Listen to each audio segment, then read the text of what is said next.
Chair, you have a live mic. Thank you. Good morning. Welcome to our County Commission meeting. Let's start off with the invocation. We have Pastor Joe Negron, Grow Church, South Naples. Thank you for getting us started on the right path.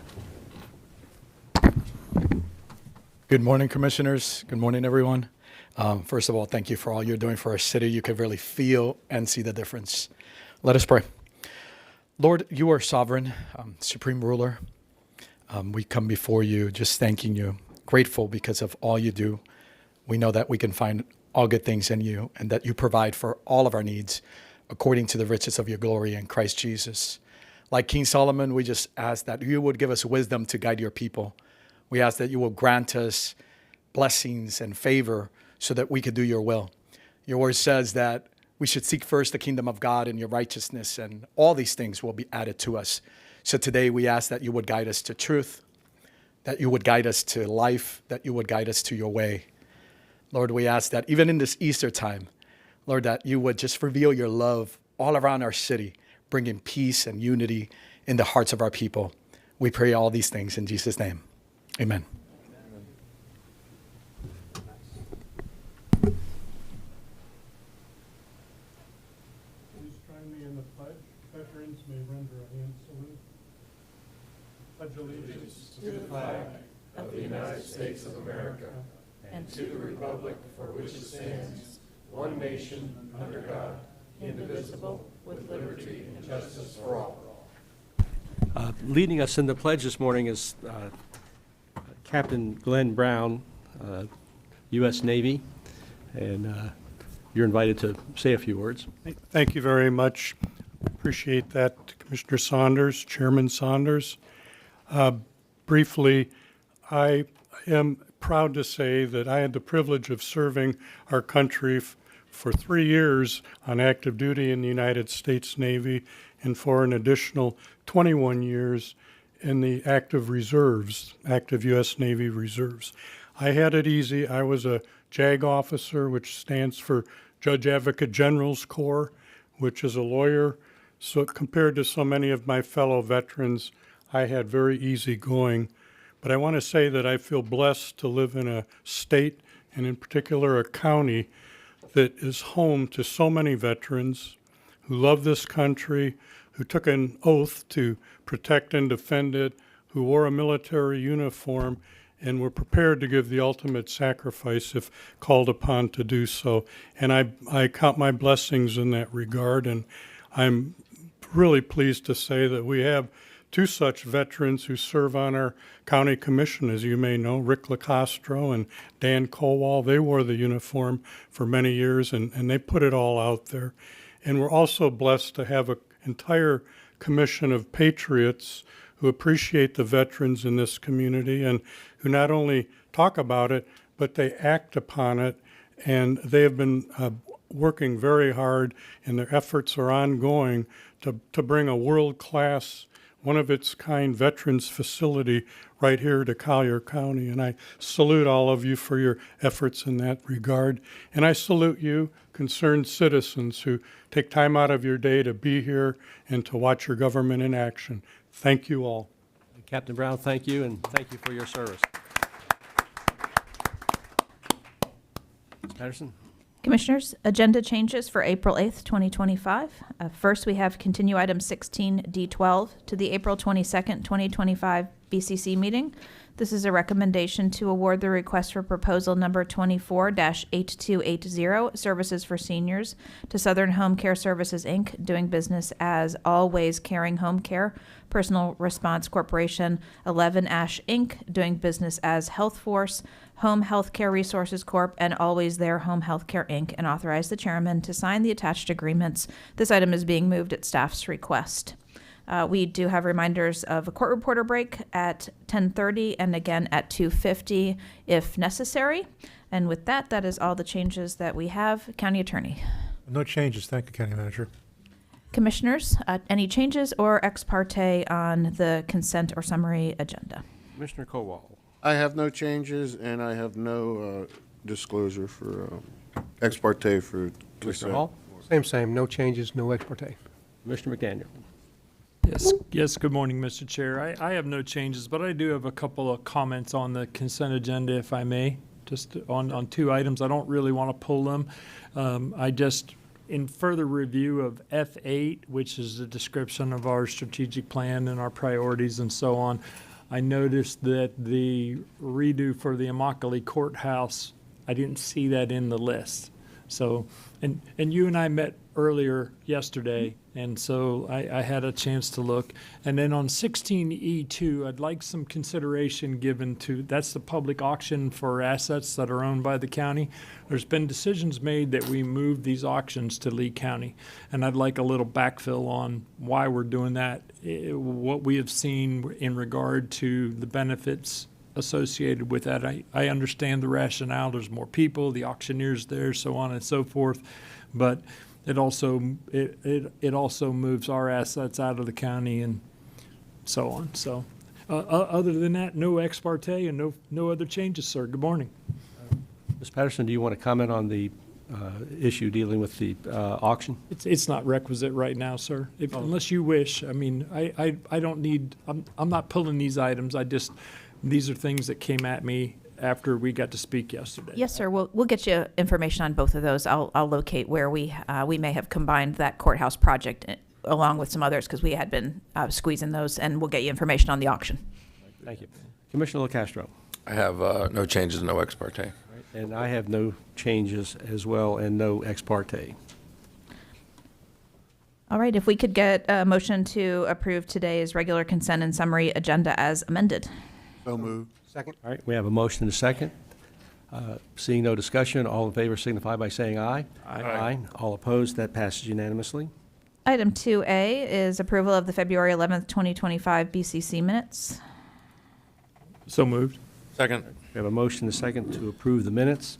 All in favor signify by saying aye. Aye. All opposed, that passes unanimously. That brings us to item 4A, proclamations. Item 4A is a proclamation designating April 2025 as National Child Abuse Prevention Month, to be accepted by Linda Goldfield, Chief Executive Officer, Youth Haven. Thank you.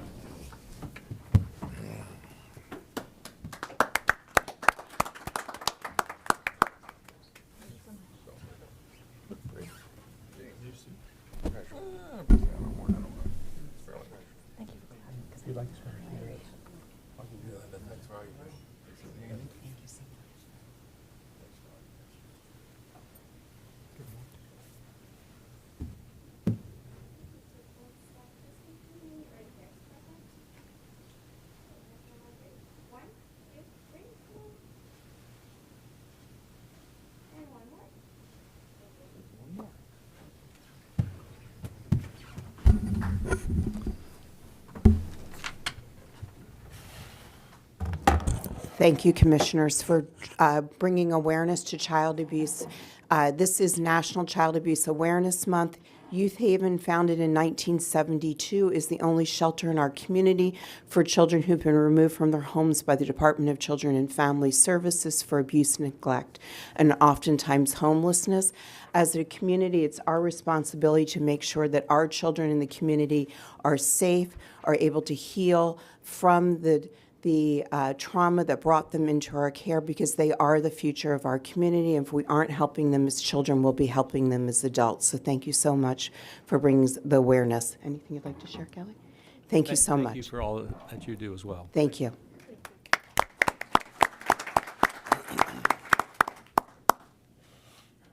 Commissioners, if we could get a motion to accept the proclamation. So moved. Second. We have a motion and a second. All in favor signify by saying aye. Aye. All opposed, that passes unanimously.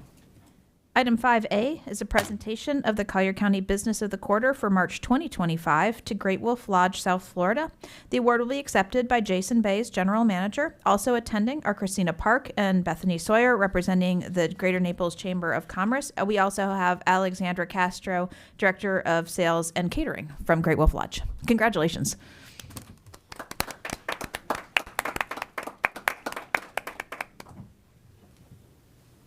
Jason's got his Great Wolf vest on. Good to see you. Catching wolves, he's up there.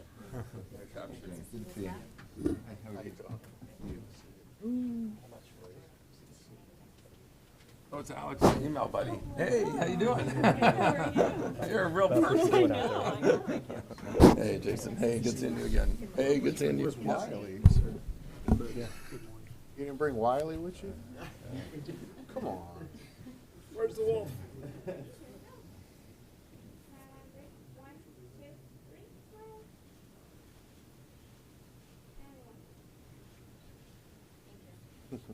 One more.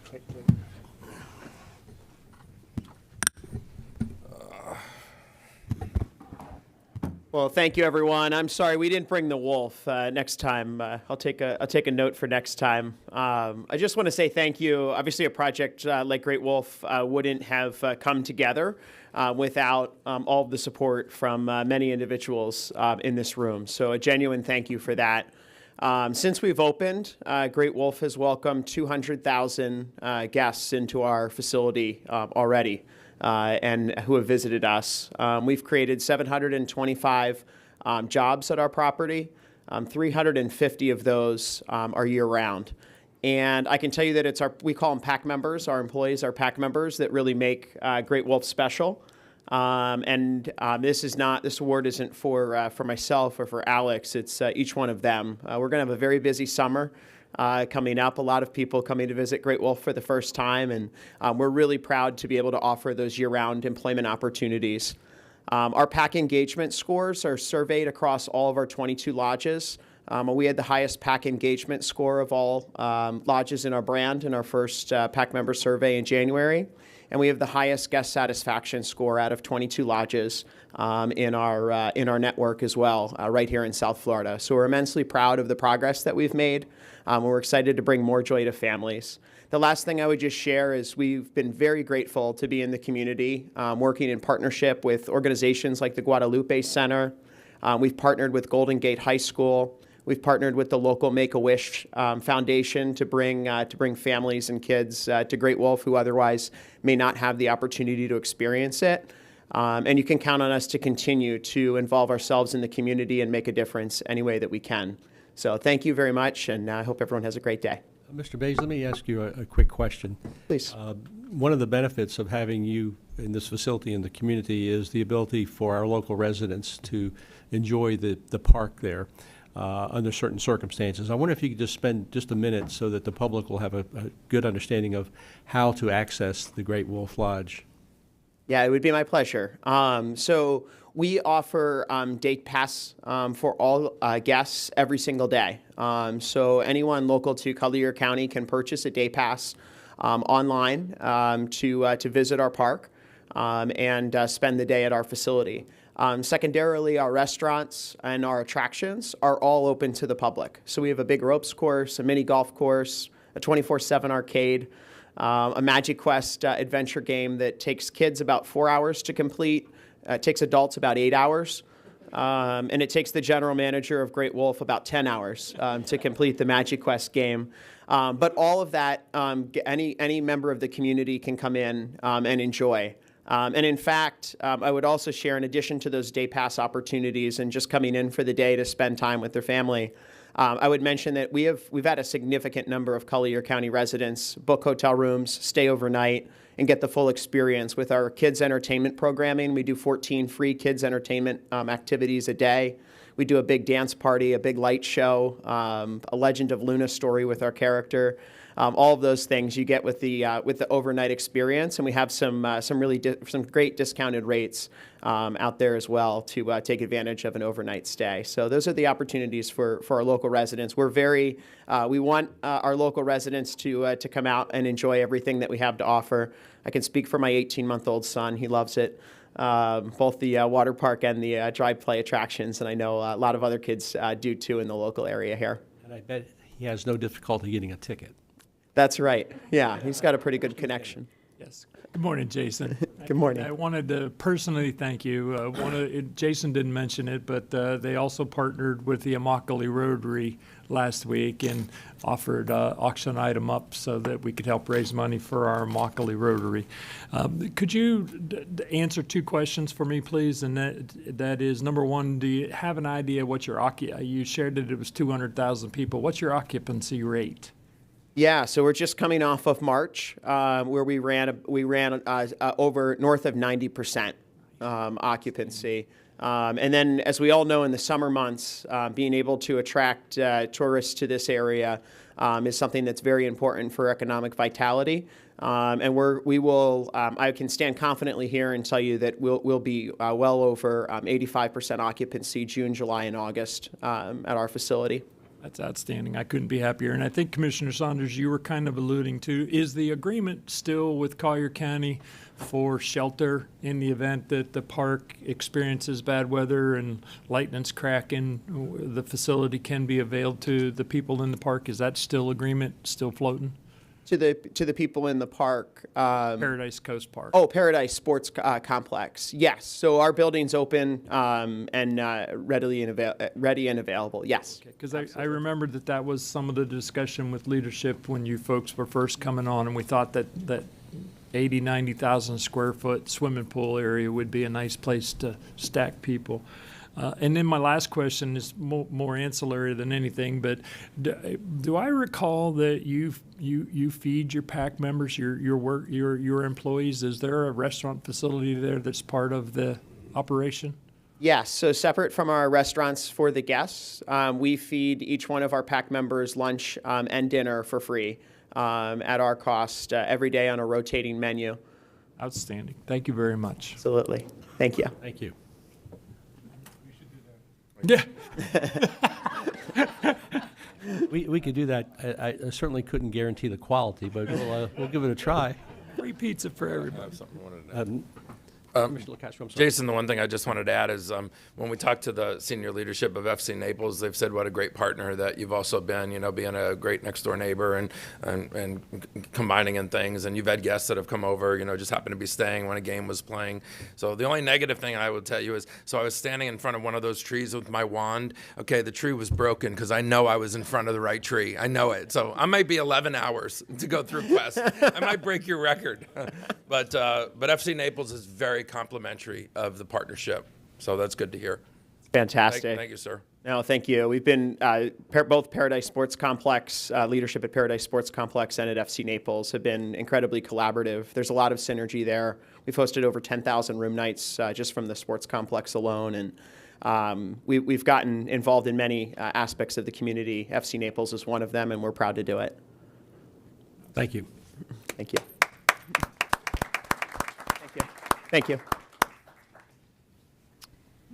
If I could turn your attention to the back of the room for the Artist of the Month.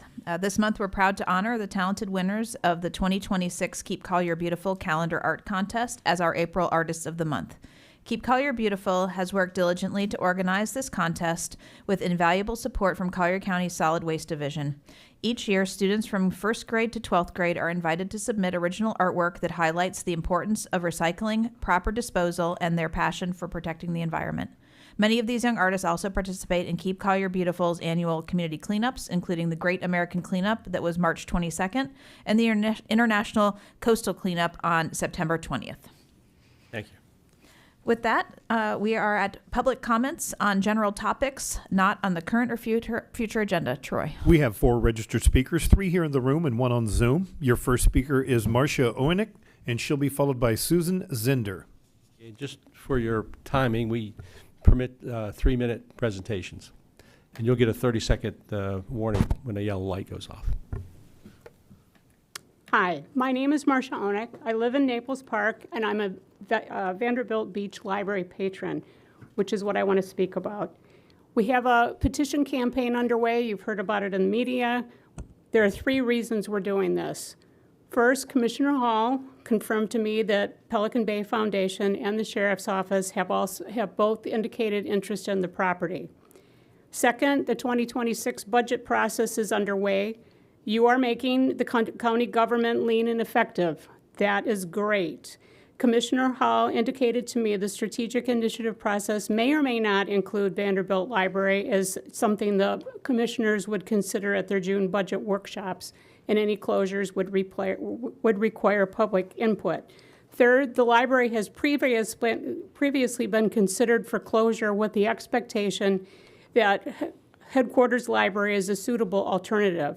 So we decided to get the public's voice now with the possibilities that we can avert consideration of eliminating this library as part of the budget process. What have we learned since we started this campaign? 3 basic things. First, there is huge public support for the library.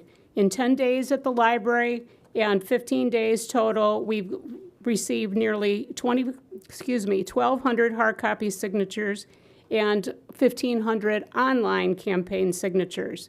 What are they telling us? 2 really big things. Traffic is a huge concern. Over 15,000 residences in North Naples and Park Shore area west of US 41 can use just residential streets to get to the library. Going to headquarters means interacting with a lot of congested traffic. It's also easy to get in and out of the library at Vanderbilt Beach Library if you have mobility challenges. Headquarters is a beautiful campus, but it requires a lot more steps to get into the building and to get to services. It's very important to know that many of these taxpayer patrons tell us that closing this library means they won't be going to a library in Collier County. Their vital service will be eliminated. And regarding the money, the 2025 budget for this library reduced personnel from 4.5 FTEs to 2.5 now. It includes only $66,000 for non-personnel expenses, for utilities, for taxes which go to the Pelican Bay improvement projects, some maintenance, a few supplies. The waste that was cut by changing from custom to standard mulch, $133,000 a year, will actually pay for 2 years of non-personnel expenses. The bottom line, pretty small amount of money compared with the value it provides tax-paying patrons that rely on this library to provide them a vital service. Our ask, give direction to the library staff, library advisory board, and strategic initiatives to keep this library in the system. Thank you very much. Thank you. Your next speaker is Susan Zinder, and she'll be followed by Nicole Rolando. Good morning. My name is Susan Zender. I would like to speak with you about the Vanderbilt Beach Library, a vital resource that we cannot afford to lose. You may ask why we are concerned that the library may be closed when there has been no announcement of a closure. Our concerns are based on facts, not rumors. First, there was an email from the Pelican Bay Property Owners Association dated March 7th, 2025, which said that the Pelican Bay Foundation Board had approved the formation of a library property committee to be headed by the foundation president, vice president, and chairman. This email also notes that the library property committee will, quote, meet with the county manager regarding the library property, which may be slated for closure, end quote. Next, in the April 2025 edition of the Pelican Bay Post, there was a mention of a possible private-public partnership at the library. Quote, we are investigating leased office space in our PUD, incorporating administrative offices into the community center renovation, or other creative solutions such as a private-public partnership at the library, end quote. Commissioner Hall confirmed that the Pelican Bay Foundation and the Sheriff's Office have both expressed interest in the library property. It would be interesting to know why both the Pelican Bay Foundation and the Sheriff's Office believe that the library property may be slated for closure. Before any discussion about closing our library takes place, it is important to ask if closing a vital community service, such as the Vanderbilt Beach Library, is justified in order to save only $66,000. The Vanderbilt Beach Library is a vital service for families with children and seniors because it is located in our community. It functions as both a library and as a community center. It hosts a very popular book discussion group that brings the community together. Most importantly, we can walk, ride our bikes, or drive on residential roads to get there. In only 2 weeks, over 2,600 people have signed the petition to save the Vanderbilt Beach Library. A dedicated group of volunteers, mostly seniors, stood in the heat outside the library to collect the signatures because the library is important to them. For only $66,000 per year, this library is an absolute bargain. Please keep this vital resource open for our community. Thank you. Your next speaker is Nicole Rolando. She'll be followed on Zoom by Deborah Giso. Good morning. My name is Nicole Rolando. I thank you for the opportunity to speak to you. I represent the hundreds of voices in opposition to a possible closing of the Vanderbilt Library.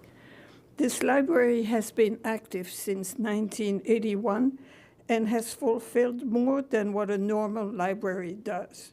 Over the years, it became a meeting center for a growing community. Not content to just being a book lending facility, it has offered a myriad of other services as needs and technology evolved. For an aging population of retirees whose families most often are far away, the library is a regularly scheduled visit, providing a welcoming environment in proximity to their home. This explains why so many eagerly signed the Save the Vanderbilt Beach Library petition and alerted their friends to do the same. The tax revenue in the large area the library is servicing can amply provide for this facility. May I refer to the strategic focus objectives that were adopted? First, quality of place and enhance the character of our community.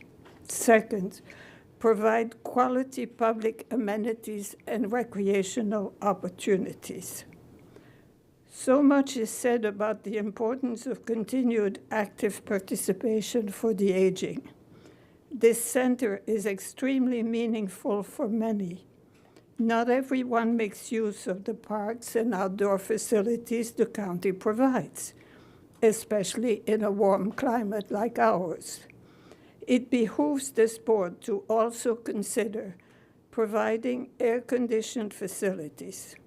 Vanderbilt is an ideal choice to meet your objectives. In so doing, you are providing for all segments of the population and fulfilling your objectives. In closing, all the petitioners are urging you to keep this library open. Thank you. Your final public speaker for item 7 joins us on Zoom, Deborah Giso. Deborah, you're being prompted to unmute yourself. If you'll do that, I see that you have. Deborah, you have 3 minutes. Good morning.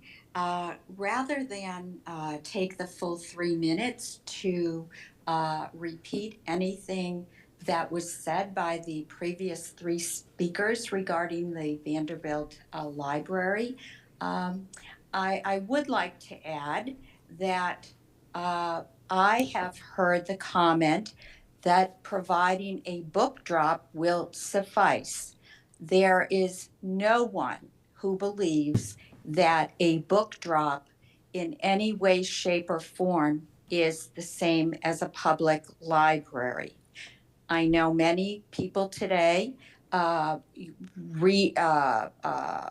read books on their devices, using paying for those books, and are unaware that the library is able to help you access books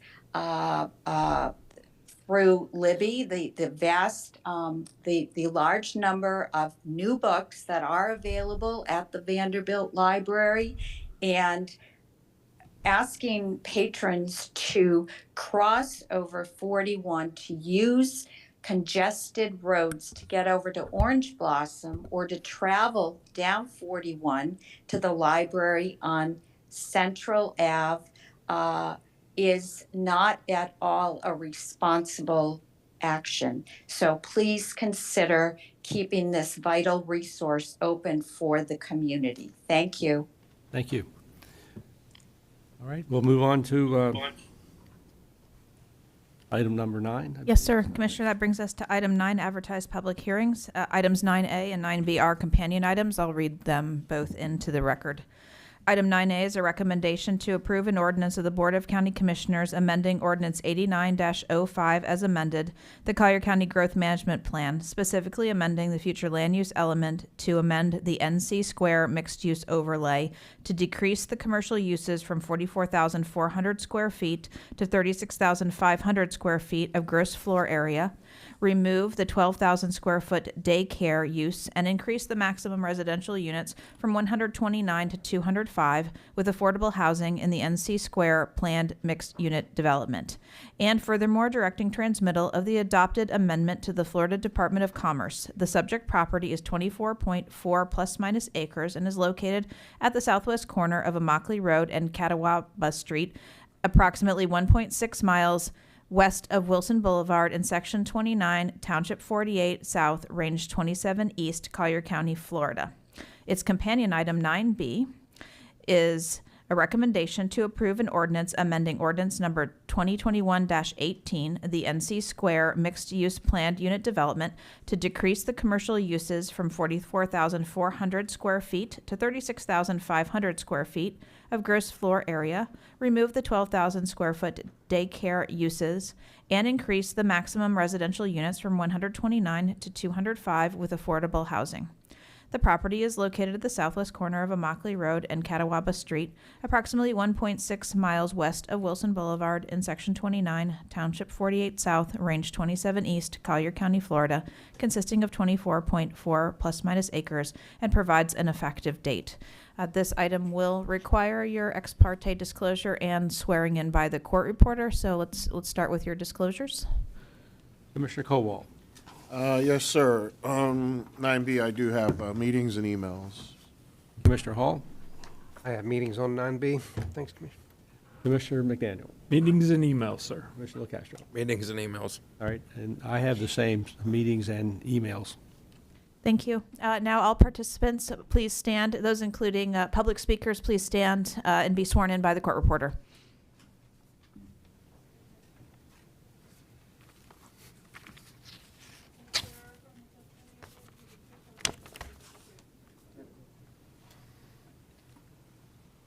All right, we will begin with the applicant, Mr. Yovanovich.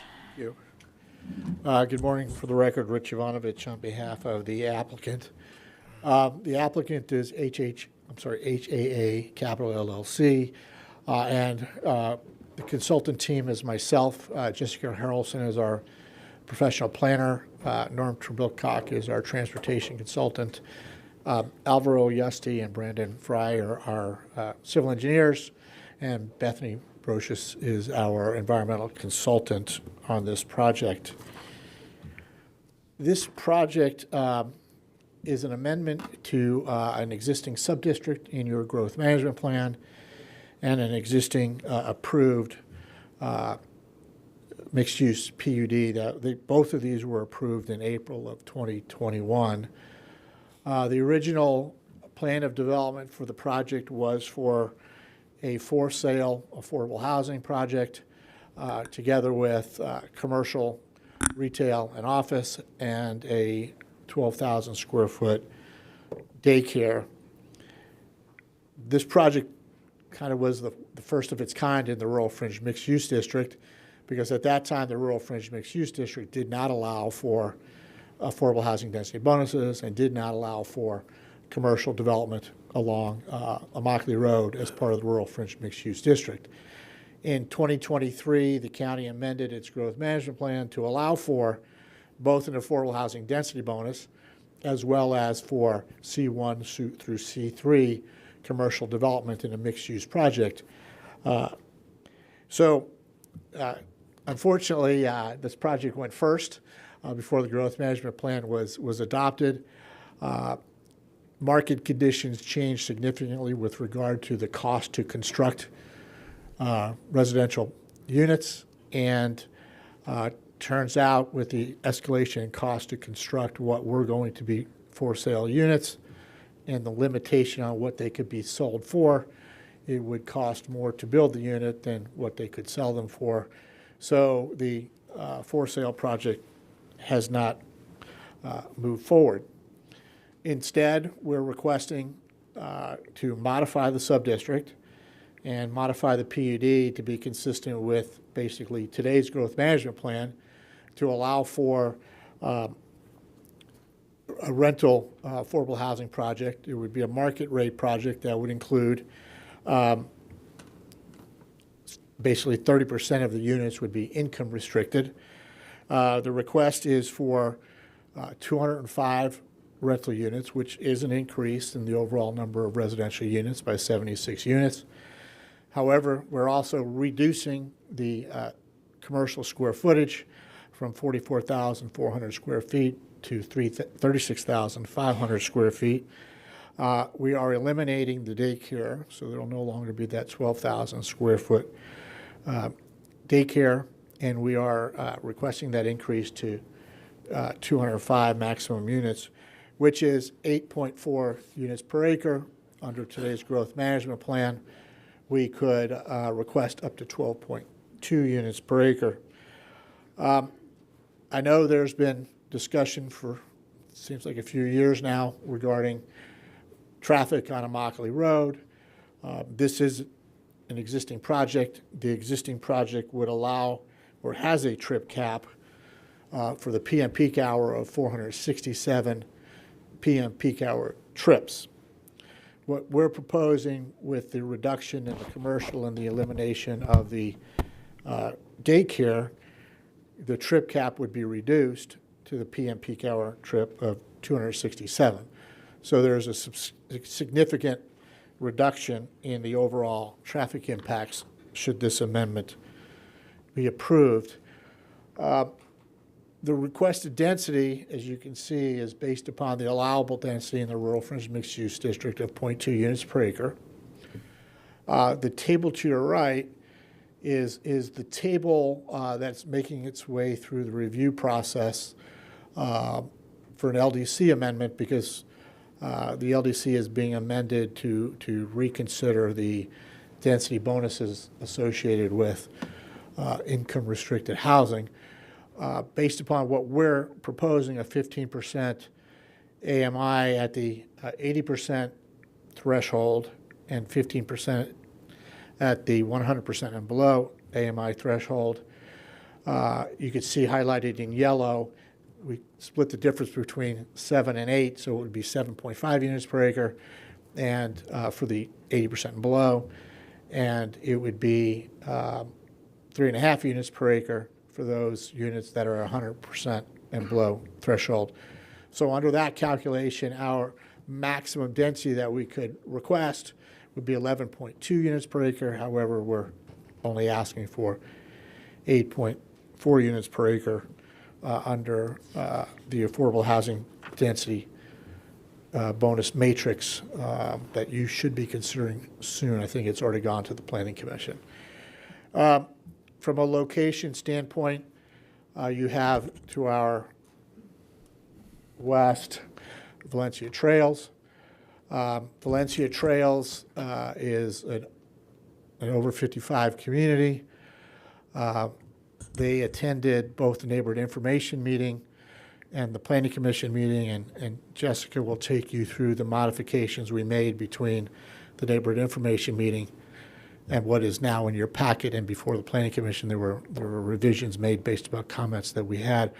A couple of things I want to point out with regard to comments that were made with regard to traffic related to this proposal is, as I already mentioned, we're reducing the peak hour trips permitted by 200 peak hour trips. Also, Valencia Trails has, my understanding, and subject to being corrected, is there's an existing traffic signal at the entrance of Valencia Trails. So movements to the west can safely be made at a controlled access point if you want to head back into town. And if you don't want to use Immokalee Road because it's a congested road, Valencia Trails also has an access point to Vanderbilt Beach Road that once it's completed, they could connect to and also go west into town or east if they want to go east. So Valencia Trails, their concern about traffic is understandable, but the reality is there is both a traffic signal on Immokalee Road and an access point on future Vanderbilt Beach Road to address traffic concerns related to that. The existing zoning, as I pointed out, oops, wrong button, is a mixed-use PUD. I went through the details of what's allowed. I just wanted to point out, and Jessica will take you through several of the details related to the commercial. We're not asking for any changes in the use of the commercial from what was already approved as part of the existing PUD. We're reducing the square footage, but we're not asking for any new commercial uses with regard to what we're proposing. And then finally, for me as an overview, this is the existing future land use map. We are within our own sub-district.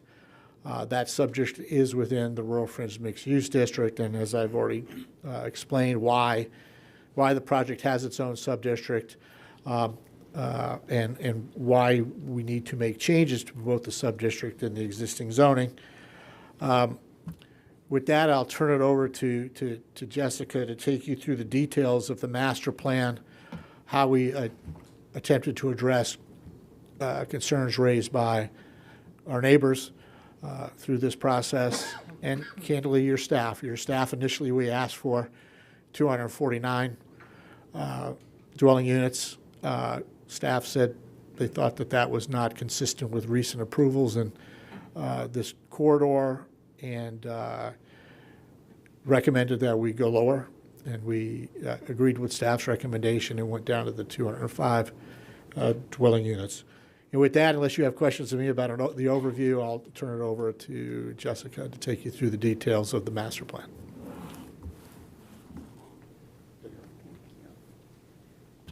Good morning. For the record, Jessica Harrelson. I'm a certified planner with Peninsula Engineering, and I'm going to walk you through all of the detailed changes.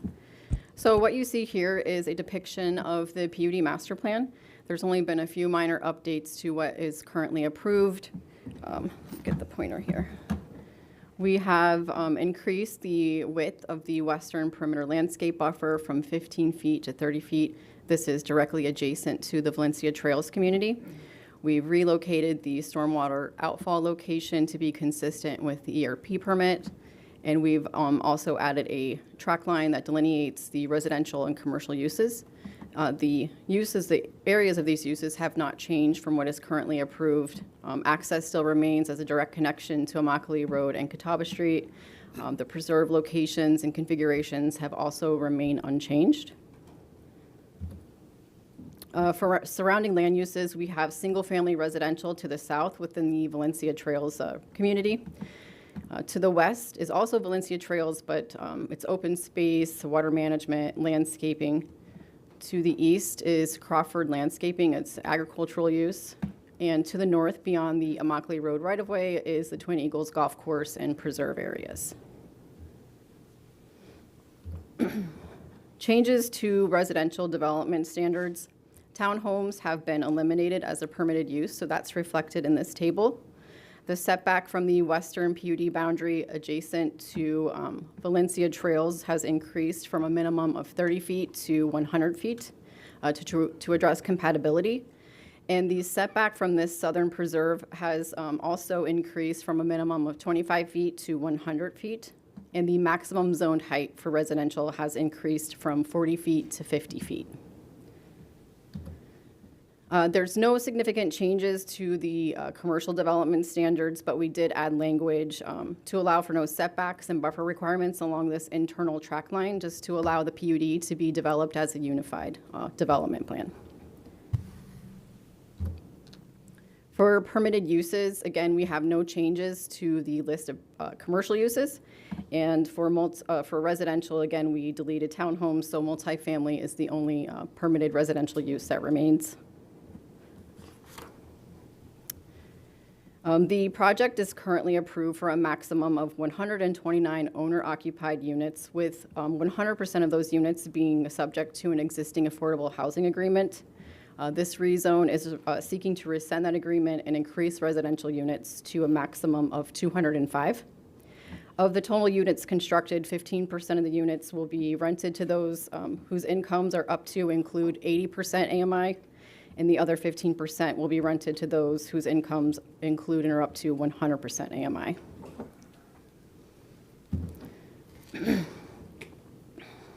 As Rich mentioned, the PUD establishes a trip cap. The existing PUD establishes a trip cap of 463 AM and 467 PM two-way peak hour trips. With the requested changes, there is a significant reduction in the overall traffic to 226 AM and 267 PM two-way trips. We held a neighborhood information meeting back in July of last year. I think all of the attendees were Valencia Trails residents, and there were quite a few concerns that were raised, and I'm going to walk through all of those now. The overall main concern was the increase in residential density and the change from owner-occupied units to rentals. And although there is an increase in residential density, we did decrease commercial gross floor area. And again, that results in a reduction in traffic on the adjacent roadway network. A market study was also prepared and submitted to the county, which outlines the need for more rental units within our county. Views from Valencia Trails and increased building height. And we do have some line of sight exhibits, and I'm going to walk through those with you soon. But these exhibits demonstrate that there is little to no visual impact on Valencia Trails residents. We did increase setbacks along the western PUD boundary and from that southern preserve to 100 feet. And the perimeter landscape buffer along the west is also increased from 15 feet to 30 feet. And we also incorporated a commitment that we would retain existing vegetation to the extent possible within that buffer. There is quite a bit of dense, mature vegetation within the NC Square site. So that will be beneficial. There were also concerns about potential noise from certain outdoor recreational activities within the residential tract and outdoor amplified sound within the commercial tract. And to address those concerns, we've incorporated language that prohibits tennis, pickleball court, and basketball courts within the residential tract. And outdoor amplified sound is limited to televisions only within the commercial tract and has limited daily hours. And again, for concerns about traffic along Immokalee Road, with the proposed changes, it reduces the trips. For lighting, we added a commitment to use dark skies compliant lighting. For short-term and monthly rentals, the developer committed to a minimum 8-month lease, with residents only having the option to go month to month after their full lease term is completed. There was general concerns about wildlife. We're preserving 6.2 acres of native vegetation on site, and the developer will follow all mitigation measures as required as they go through the permitting process. The developer has committed to gating the multifamily development. That was also a concern that was raised. And then lastly, concerns about stormwater management, but NC Square will have no negative impacts on the Valencia Trails stormwater management system. This is the previous site plan with current zoning. You can see the commercial and the daycare in the northeast corner, and then within the residential in this area here with, again, a minimum 30-foot setback. This is the proposed plan. As you can see, the buildings have shifted significantly over, and the buildings are now more centrally located within that residential tract with the parking along the edges.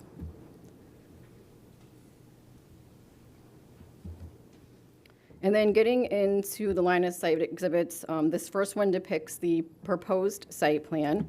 As if you were standing along the entrance looking eastward towards a 4-story building.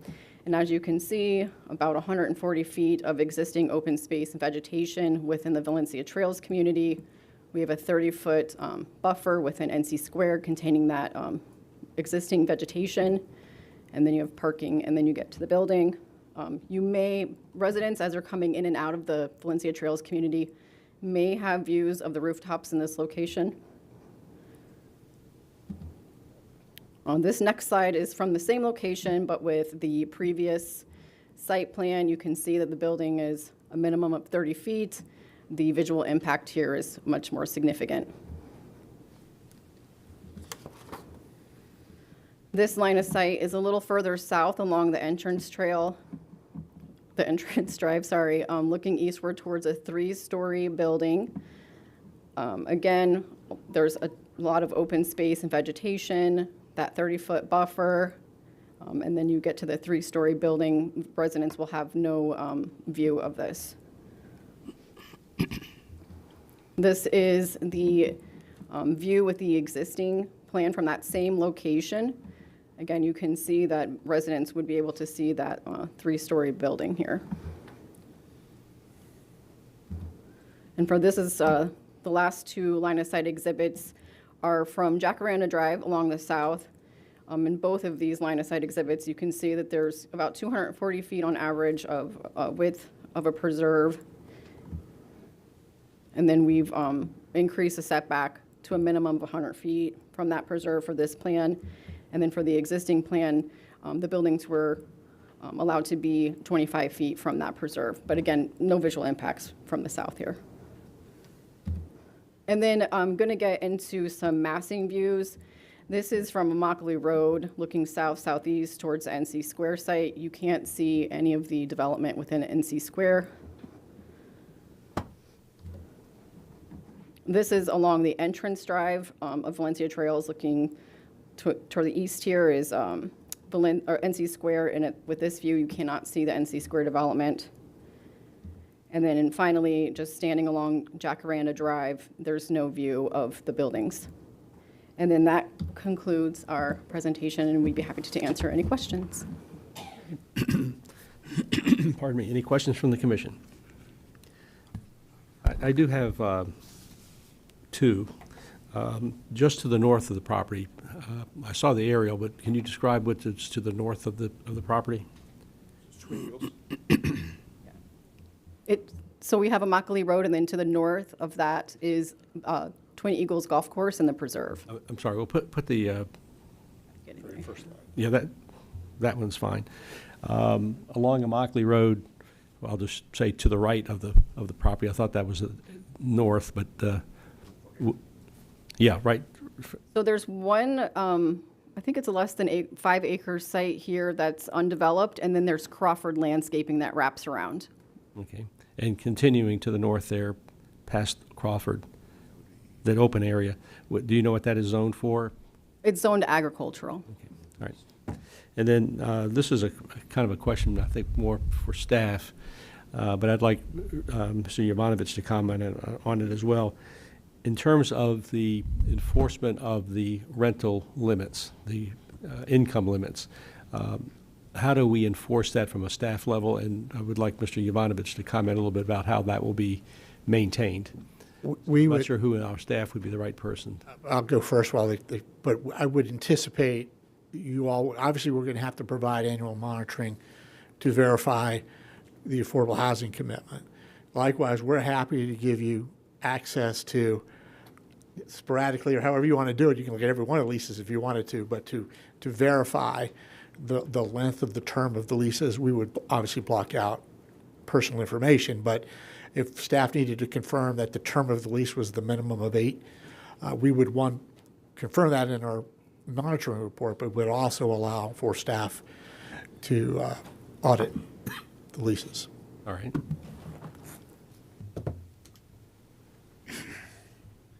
Good morning, Cormac Giblin, your Director of Housing Policy and Economic Development. For the record, on the issue of monitoring, the county does have a very robust monitoring program. It's run by our Community and Human Services Division. It includes on-site monitoring, random file search examinations, copies of all the leases, copies of income documentation, and those results are posted on our website. Has there been any attempt by any developers to avoid the limitations? Not that we've seen. Commissioner McDaniel. Yes, thank you, Mr. Chair. And I don't know if this question is for you or for Rich or for Mr. Bosey. I have 2 questions. Number one, does this project have access to Valencia Trails? No, there's no interconnection between this project and Valencia Trails. Okay. And then number 2, is and this, I think this is more for staff, is this development a PUD or an MPUD?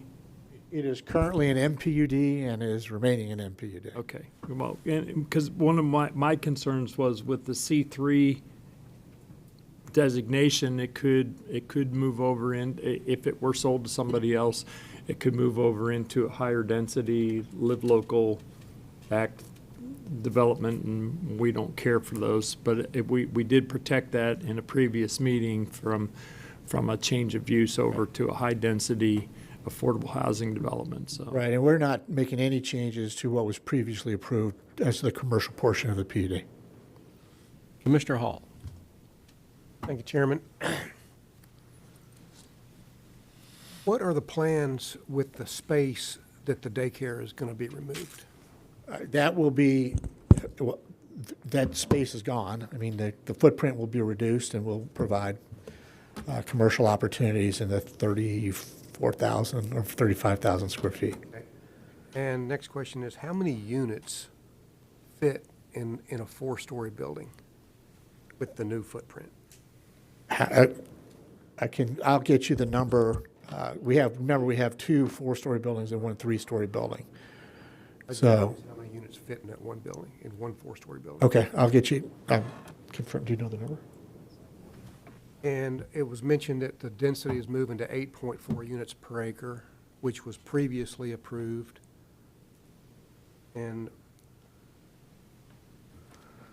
what's approved already as it stands is 5.4 units per acre. You know, at some point in time, we got to stop doing what we're doing if we want different results. And to be a leader sometimes is hard, but I'm going to go ahead and take the lead on this. I don't like it. I don't like it increasing the density. It doesn't affect peak time traffic. I think the traffic's going to reduce greatly just with the removal of the daycare, peak time traffic. But Immokalee Road it's just, to say it nicely, a mess. And to put another 205 people in there or additional 76 units, they're not just going to stick around. They're just not going to stick around their little place in peak time. They're going west. They're going south. They're going on Vanderbilt Beach. They're going on Airport Road. These people are traveling all over the county to go eat, to go shop, to do whatever. So it's not just going to affect. It's not just going to reduce peak time traffic right there. I don't really care about that. I care about adding more load on Immokalee Road that's already failed. What I would be comfortable in is you're approved for 129 units, but those units have to be for sale affordabilities. I'd be okay with doing 129 units at only 30% affordability to allow, to allow the residential use, because you said we can't build 129 units to sell because of the market increase in prices. I would be willing I like all the changes. I like the setbacks. You could take them or you could keep them the same. That's fine with me. It's already approved. I like the footprint, the way it's smaller. I just don't like the increase in density of adding 205 units to get to 64 units of affordability. I understand the dynamics of it, but I would be okay just to remove that for sale affordability requirement and allow you to do 30% affordable housing and stick with the density that's approved. Let's, while they're having a discussion, I think that's a very interesting comment, and they're going to be discussing this. Why don't we go to the public comment? Sure. And let's hear from the public and then get back to that. Mr. Chair, we have actually 8 speakers, but they've been divided up and ceded time to just 2 folks. Your first speaker is going to be Marion Reardon, and she'll be followed by Lizette Scott. Marion has been ceded additional time from Dorothy Polika. Yeah, you need to raise your hand when I call your name so I can see you're present. Thank you. Dave Hooker. Thank you. Sue Hooker. And Donna Cascardo. So you'll have a total of 15 minutes. Thank you. Good morning, and thank you for your service to our community. My name is Marion Reardon. I'm a resident of Valencia Trails. The people of Valencia Trails are part of the fabric of Collier County, and we represent the residents of Naples. We are not some unknown town referenced in past planning meetings as east of Collier Boulevard. The community appreciates the board's consideration when voting for projects that will have long-term effect on the community and should be given all areas of consideration when you're thinking about affordable and workforce housing. I appreciate in the beginning of the meeting that Mr. Daniel referenced the county's strategic plan for today's agenda. I also appreciate Mr. Hall's leadership. Both of you, and I'm sure the rest of you, as you will continue to speak today, have definitely demonstrated the Collier County values, mission statement, and strategic focus. It's so encouraging to see that you're living what you write on your platform.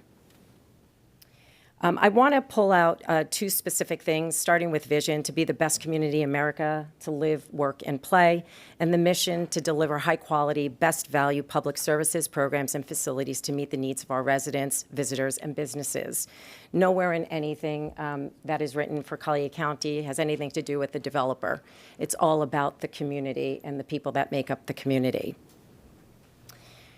Additionally, I want to highlight the 2024 focus areas in terms of quality of place, preserve and enhance the character of our community, and protect our natural resources. All projects should be evaluated in their totality and scope of the strategy and considered based on that and not each individual development. If Collier County continues to approve developer amendments of changing, rezoning, building heights, reducing normal buffer size, eventually Collier County will be unrecognizable.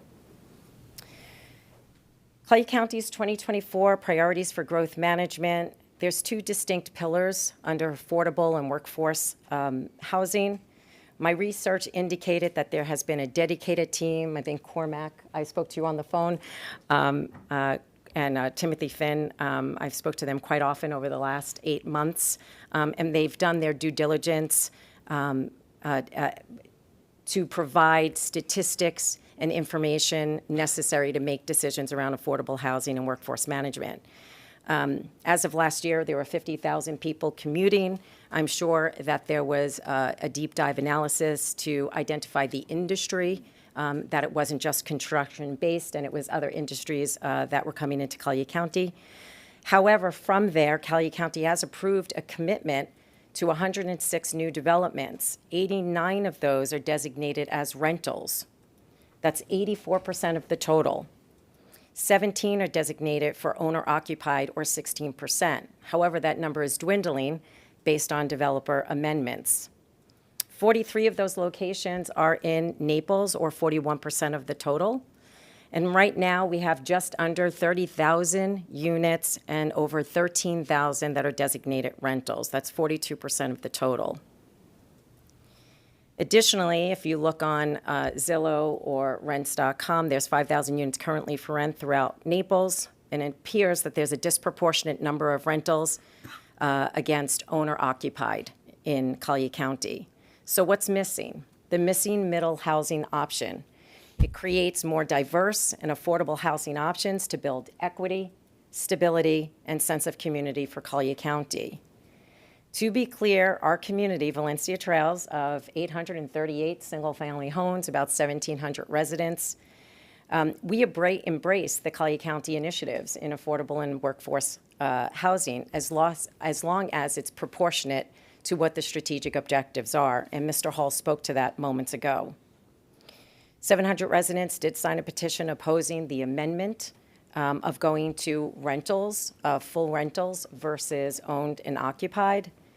And to your earlier point, Mr. Hall, most developers have sold their property to investment management companies, and it's unclear right now in terms of their commitment to sticking to the strategic points of Collier County.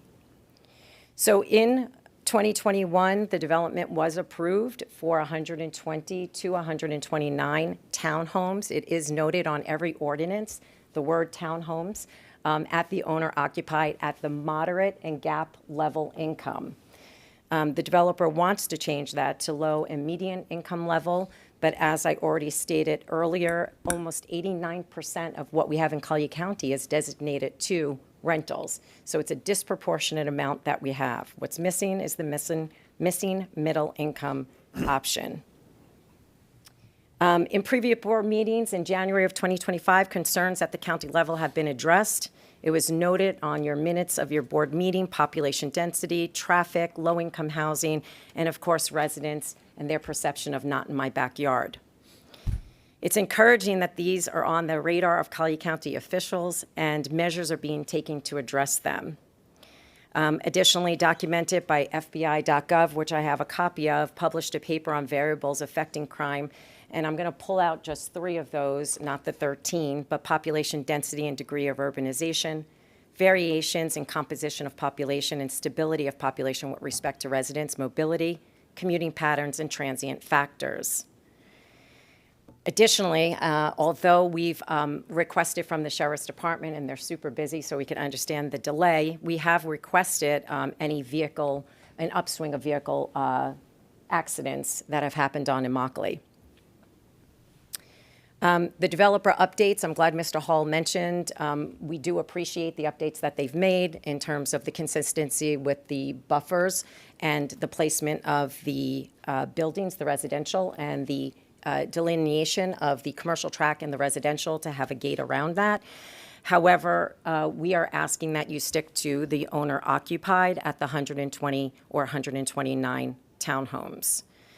In short, and my time has been greatly appreciated from those that cede it to me, but I'm very concise in my message, so I won't take up all of that time. But the people of Valencia Trails are the fabric of Collier County, and we represent the Naples community. And we appreciate your consideration to sticking to the owner-occupied at the 129. Thank you for your time. Thank you. Your next speaker is Lizette Scott. She's been seated additional time from, Daniel Schlottenhoffel? Am I close? Yeah, real close. Okay, and also by Stephanie, same last name. Thank you. Lisette will have 9 minutes. Hello, Lisette Scott here. Last year in July of 2024, when we found out that NC Square was trying to be rezoned, Valencia Trail community members got together to put together a petition effort to hopefully keep the originally approved rezoning of the 129 home-owned residences, which were categorized in Table 2, Exhibit B of NC Square MPA PDR as townhouse and multifamily. We are here to represent Valencia Trails by making it clear that we are in agreement with the originally approved plan in April 2021 that residential units shall be subject to affordable housing agreement between the owner, not renters, and Collier County. Furthermore, we do strongly believe that if Collier County stays with the originally approved rezoning in April 2021 to build affordable housing, townhomes, multifamily residences for the missing middle, which is our firefighters, police, nurses, and teachers, that we will be moving towards providing better opportunities for our essential service personnel and military veterans. Do we really think that our essential service personnel want to rent rather than to qualify for a brand new affordable housing townhome or cottage court or multiplex or duplex? How are we going to attract or keep our essential service personnel if they are not given an opportunity to purchase an affordable housing residence of their own? What future will they have in renting? Let's give them an opportunity to stay in Naples, grow their families, and prosper. During my research on affordable housing, I found 2 recent news articles on this subject. First one, Washington Post on October 21st, 24, titled, "The New American Dream Should Be a Townhouse. Americans are desperate for more affordable and low-maintenance options." This article touches on the subject of medium-density options and has dubbed this as the missing middle. It identifies the importance of defining a new dream by building affordable homes such as townhomes, duplexes, or multiplexes. It identifies that in today's economy, there is a need and demand for affordable townhomes. The second article was from Gulf Shore Business here in Naples, dated 10/1/24. Says that the title is Southwest Florida's apartment supply may outpace demand. It states that Southwest Florida's now may pass the point which supply exceeds demand. It states that Southwest Florida has more than over 15,000 additional apartment units under construction or cleared across Southwest Florida. Also states that the volume of current apartment construction projects relates to the pandemic-related surge in demand from 3 years ago, not the current demand. On behalf of Valencia Trails community, do not rezone our front yard, consisting of barely over 24 acres, to affordable housing, 4-story high apartment units. This is just not compatible next to our over 800 single-family, single-story homes. The original rezoning of townhomes for the 24-acre space in our front yard is more compatible with our single-family, single-story homes. The synergy, the compatibility, the coexistence of our home-owned townhomes, duplexes, multiplexes, and single-family, single-story homes will result in a more cohesive neighborhood for all. Furthermore, consider the long-term impact of deciding to intersperse affordable housing, 4-story apartments, buildings, not only by our community, but throughout all of Naples. Yes, we do need affordable housing, but let's balance it out with affordable housing townhomes and multifamily dwellings before we have an overabundance of affordable housing apartments. Let's try to keep the balance and beauty of Naples and not ruin its whole infrastructure and atmosphere. I'd like to point out a couple of alarming changes in the latest rezoning plan that was submitted. Exhibit F, the site lighting shall be dark skies compliant with full, and that was in the original rezoning plan, which we were good with. But what was scratched out was with full cutoff shielding installed to protect neighboring properties from direct glare. That part was scratched out. Another part that is alarming is Exhibit F, which is now Section 9, the removal of a lot of very good guidelines, the removal of wildfire and prevention mitigation plans. It's totally struck out the requirement that roofs shall be constructed using Class A, B, or C fire-related materials that the use of flammable shakes or shingles are prohibited. So in other words, that may be allowed. Using flammable materials may be allowed. It removes that soffits shall be made of non-combustible material or a minimum of half-inch nominal wood sheathing. And I could go through and read all the other alarming removals for fire retardant prevention, but it's there in the original rezoning plan, which we do like, and it's scratched out. So those are some of our concerns, and thank you for listening to us. That concludes our public comment. We were in a quasi-judicial proceeding, so we've gotten a little bit out of order. Mr. Yovanovitch, you'll have an opportunity to respond to the public comment, but before we do that, let's get our staff report on the record, see if there are any questions of staff, and then we'll get back to Mr. Yovanovitch and your response. Thank you, Chair. Mike Bosey, Zoning Division. As indicated within the executive summary, staff is supporting the proposal. We recognize that it's a 43% reduction in the overall traffic impact of the proposal in relationship to some of the comments that were made at the neighborhood information meeting, as well as the planning commission related to traffic. would support requested reduction in trips. The Planning Commission heard this at the January or the February 20th CCPC hearing. 6-0 unanimously recommended approval of the proposal to the Board of County Commissioners. Staff, like I said, staff has reviewed it against the GMP, against our current allocation or affordable housing table. And just to give you a heads up, Mr. Yovanovich had mentioned it, in May you will be hearing the updated LDC amendments for your affordable housing provisions that will be coming to the Board of County Commissioners. But for those reasons and for the increase in the setbacks, staff is recommending approval and would answer any questions that you may have. Do we have any questions of staff? Commissioner McDaniel? Yes. The application asked for the elimination of the daycare facility, and if I remember correctly, that was close to 12,000 square feet of a daycare? Correct. And how many students or children, as the case may be, could be accommodated in that facility?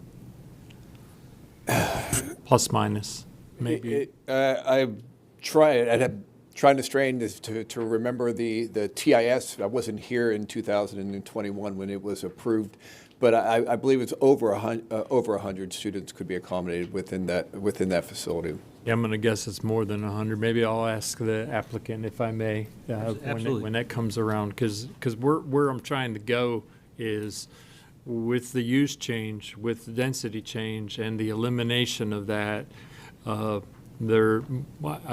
We need to have those daycares can be a huge glut of traffic that comes in when the kids are coming in and then when they're being picked up after work as well. So I'd like to know what that number is exactly. All right, any other questions of staff? Commissioner LaCastro. Thank you, Chairman. Along the lines of Commissioner McDaniel, my question was similar. The reduction in traffic from the previous plan that we approved, and this one is mainly because the daycare center is wiped away, right? Correct. And then, and the setbacks are significantly more now, obviously. But that was my question about when you made the statement that traffic greatly reduced. It's only because the daycare center went away, right? That is the bulk of the reduction. Then it does increase slightly because there's more units here, right? Have we done that algorithm to see what the difference is, or it doesn't? It's a 200 trip reduction. It's 43% reduction compared to what's currently approved. Thank you. Commissioner Colwell. Thank you, Chairman. Mr. Bosey, I know there's been a couple numbers been thrown around, the 205, the 129, but in reality, we're only looking at a 76 unit difference from what was originally correct. Units, 76, correct. And a reduction of 19,000, close to 20,000 square foot of commercial. Yeah, including the daycare, right? With daycare of 12,000 and then a 7,400 reduction within the overall commercial space. Okay. So, and of course, the buffers increased on the side, especially the west side where they're closest. Or actually, they're not that close because there's a water retention area. The west side and the south side. The south side, because of the reserve got larger. Yeah. But just from the west, which you consider is where the closest street would be to the property, but there's actually a setback because of their own water retention area, and then increasing that from 15 to 30 feet or 20 to 30 feet. They increased the buffer on that west side from 15 to 30 feet, but the principal structure was increased to 100 feet, so they couldn't put the apartment complex within 100 feet of that buffer. The center of the property. Yes. Okay. When they do the traffic study, does anyone take consideration? I mean, because the time of construction, we know there's nothing there now, but if this does get approved, then we're talking years down the road before people are actually occupying, living, using commercial. And they take in consideration that the fact that the Vanderbilt Beach extension will probably be open by then, and that would, then everybody has another way to get out of their community would be to the south and go west from there, just avoid Immokalee Road, basically. We would anticipate that the Vanderbilt Beach Extension facilities will be open by the time that these units could be occupied. The way that our concurrency management system works, as long as the program's in the first 2 years of completion, the amount of additional volume that will be provided for by the project can be accounted for within the concurrency management system within the analysis. And I believe anywhere up to 20 to 25% reduction they expect to see when the extension is open, the reduction in traffic within the Mockley corridor. Okay. So I guess my other question, I don't know if you even know the answer to this, but I was thinking about this the other day. The community, I believe, it has the most concern over it is the ones that have been voiced just here today. And that's a 55-plus community, correct? Correct. You know, is there school-age children who live within that community? Sure. That, I No. do not. Okay. I was just curious because that would require you to use the Mockley Road to get kids to and from the school, correct? Okay. So there's no real need to have traverse children to go out on a Mockley Road to and from school from your particular community. Excuse me, we don't permit any comments from the audience. If you do want to respond, I'll give you an opportunity to, but no speaking from the audience. That's kind of my fault. Sorry, Chairman, I kind of I didn't know if Mr. Bosey had the answer, but I guess I got the answer from the community itself. So I do appreciate that. Thank you. I just made notes because I was listening to both sides, and I heard a lot of things that they were seeking. It seems like things that happened after conversation with the community. Buffers got increased, reduction in traffic. So, all right, well, I don't have any more questions for you. Thank you. Any more questions for staff? Then we'll close the public hearing. Mr. Yovanovitch, you have an opportunity to cross-examine our staff, and you also have an opportunity to comment on any issues raised by the public comment. I don't have any questions of your staff or of anybody at the public. I do give you some answers to some of the questions I think that were raised. Commissioner McDaniel and the rest of the commissioners, the approved daycare is for 250 students. Kids. So that's a big number of to and from trips to drop your child off and pick your child up on the transportation system. I'm asking Mr. Trebilcock to calculate the overall trips per day versus the peak hour, because I think that was a concern of Commissioner Hall about not only just the peak hour, but throughout the day. And when will you probably see your first move-in resident is probably 3 years from today. And Trinity Scott can tell us exactly when she believes Vanderbilt Beach Road will be open, but I believe it's scheduled to be open well within that 3-year time period. So there will be a significant reduction on Immokalee Road once Vanderbilt Beach Road opens up. And importantly, both the Valencia Trails residents will have an access to Vanderbilt Beach Road should they not want to use Immokalee Road any point during the day. Affordable housing is a major issue in Collier County. Commissioner Hall, I have no idea if we can do a 30% number. The gut reaction is no, and there's a concern that we could do any. But most of the projects that you've seen in the past and you will see in the future are way larger than 129 units to offset, I'm talking about on a for sale product, to offset the loss, if you will, on the units that you income restrict. So you can, from an overall project viability, you can accommodate those lost units within the other units. And we've looked at how do we make this work with the existing commitments, and it comes down to, Commissioner, the potential of 0 affordable units, because we can't make the math work, or 0 units at 120%, which is the current commitment, or you get 61 units, if my math is right, on 205 times 30% at a lower income threshold at the 100% and the 80%. And this went through the Planning Commission. They unanimously recommended approval of the change. Your staff's recommending approval of the change. It is a significant reduction in traffic on a road that is a very busy road. And that seems to be the concern from the residents. I don't think, and I said this at the Planning Commission, I'm willing to bet that virtually everybody in this room at one time rented a unit, either an apartment, a house, or whatever. We all treated it with respect, and we all got our start. Most of us got our start in a rental project. I did when I first came to being assistant county attorney. I rented an apartment. It took me a few years to save up enough money to put money down to buy my first house, and I'm glad I had a safe apartment. And what have we seen by more apartments getting approved? Rents are coming down.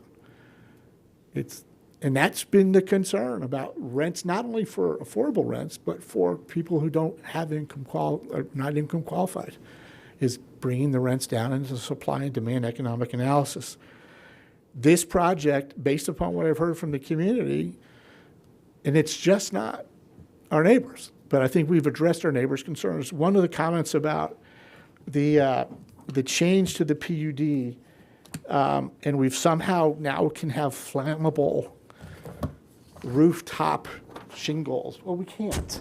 What we did is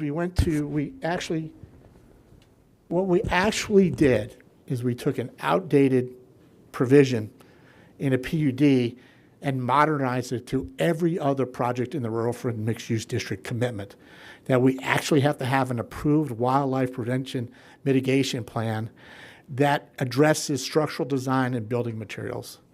Location of defensible space, plant selection, all of these things is required as part of the wildlife mitigation plan. So we went to the modern condition. Wildfire, sorry. Thank you, sir. Wildfire. So we have not eliminated that, and there's no chance we're going to have flammable material. We went to what is the standard condition today. Like dark skies, it was redundant to say shielded so it doesn't go off-site. That's part of what dark skies says. If she wants that language back in, that's fine. But we're not making it worse for the neighbors by making those changes. We're just simply updating the PUD to be consistent with recent and current PUDs approved in the Rural Fringe Mixed Use District to address those concerns about lighting and wildfire prevention.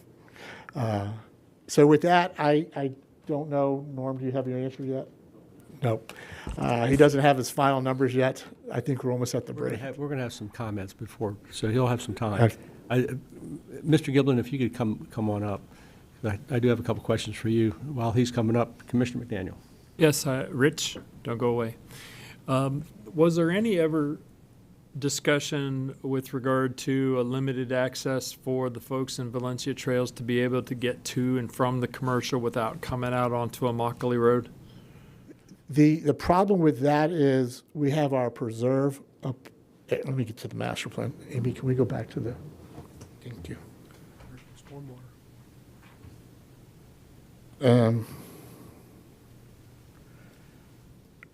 We have a preserve up in this area, Commissioner. So I'm not sure how that interconnection would work through the residential. Plus, they wanted us to have a gated community. So I don't know if the interface would actually work with their access road. The most logical point would be right just south, I guess, of their lake. Correct. And I don't know how that would interface and work with our required preserve. And I'm certainly not suggesting it from an approval or disapproval today, but I would like that discussion to be open, and I would like for our staff to be looking for those interconnections, because if I'm not mistaken, the folks that are in the NC Square development have to go on, if they want to go west, they have to go on to Immokalee Road, go east to the light at the school, and do a U-turn in order to come back. So if anybody that lived in Valencia Trails wanted to go to one of the commercial restaurants or developments that are here, they would have to come onto Immokalee Road, go to that restaurant, then go back out onto Immokalee Road, go do the U-turn, come back to their light, and come back into their community. And so, so my thoughts are, if we had for a limited access for the folks in Valencia Trails only to come to the commercial and out of the commercial back into their development, but not the people that live in NC Square, just the people in Valencia Trails, to be able to have that access to the commercial, it would help with the congestion. I think, since we don't know the answer today, I think the way to address that would to put a potential interconnection point on the master plan, label it today, so we don't have to come back in the future if it works. I don't know if it'll work or it won't, but at least that way we can analyze Has it. to work, but they're all shaking their head no right now. Understand. As soon as there's a Chick-fil-A in there, as soon as Again, there's, we're not going to have comments from the audience. as soon as there's a And this is Chick-fil-A in there, they're all gonna wanna go. So, All right, we have a court reporter break at 10:30. yeah, I think it's time. We've got a couple commissioners lit up. I've got some questions. There's some calculations going on there. Why don't we go ahead and take our court reporter break? We'll come back at 10:45.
Order.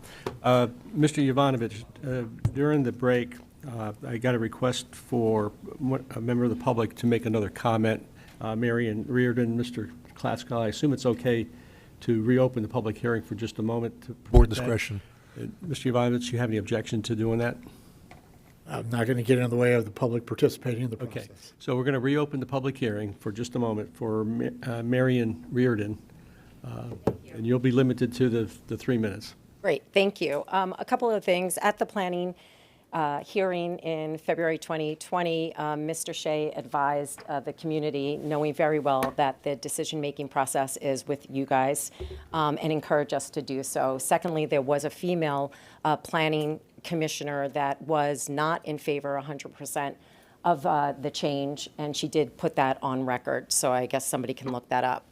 The Vanderbilt exit entry that is due to open at some point will not resolve the issues on Immokalee. Right now on Immokalee, we have Publix that is 1.1 mile away from us. We have Walmart, Target, and Chick-fil-A, all the places that we want to go. So having an exit at Vanderbilt doesn't solve the problem with the traffic on Immokalee.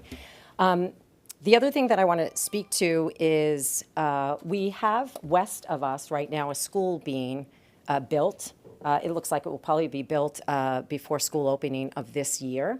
And they took a daycare center, and it was advised to us that they're doing the daycare center where the Naples Academy is. So there's not going to be any less traffic because one moved from one location just west of us instead of east of us.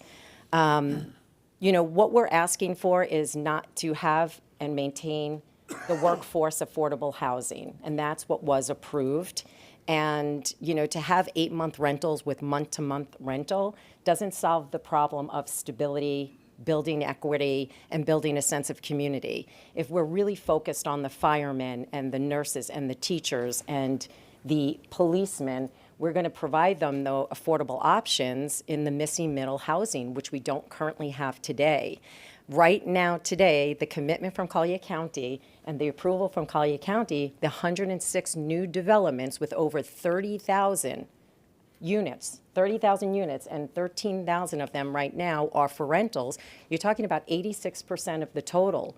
So what Collier County is missing is this missing middle housing option, you know, for residents to build equity, have sustainability, stability, and not transient. I think those are all the points, and I appreciate your time. Thank you so much. Okay, we will again close the public hearing. Mr. Jovanovic, any comment on the public? Yeah, I will address a few things. Typically, we rely on traffic experts to give us testimony regarding traffic impacts, and your own staff have confirmed that our change is a reduction in traffic on Immokalee Road. Nobody's saying there's not traffic on Immokalee Road, but what can currently be approved to be built and placed on Immokalee Road will generate more traffic than what we're proposing. Total daily trips on Immokalee Road under today's approved PUD is 5,878 daily trips. What we're proposing will be 3,169 daily trips. That is quickly 1,709 less daily trips than what is currently approved under this project. The minimum 8 months, the month to month is for the person who's there after 8 months and says, you know what, I like it. Either my house that I'm building is under construction, I can't move in yet, I need to be able to stay longer. I can't go there and say I want month to month. I've got to be there 8 months first. And if I need more time because I'm finding a new place to live, I can say to the owner, I would like to go month to month. I will tell you that there are people who are renters by choice because they don't want to own their unit. They don't want to worry about maintaining their own unit. They rent by choice, and they are just as much a fabric of this community as someone who owns a unit. And I will also tell you, Allura was probably one of the first projects that came through with an affordable housing commitment for the incomes we're talking about for the missing middle. Allura has a waiting list for all of those income restricted units. They get snapped up like that. And they're going to be, and every other one of these projects are coming along, you're going to have the same issue. We're serving the missing middle. I can't do anything about housing prices. They're up.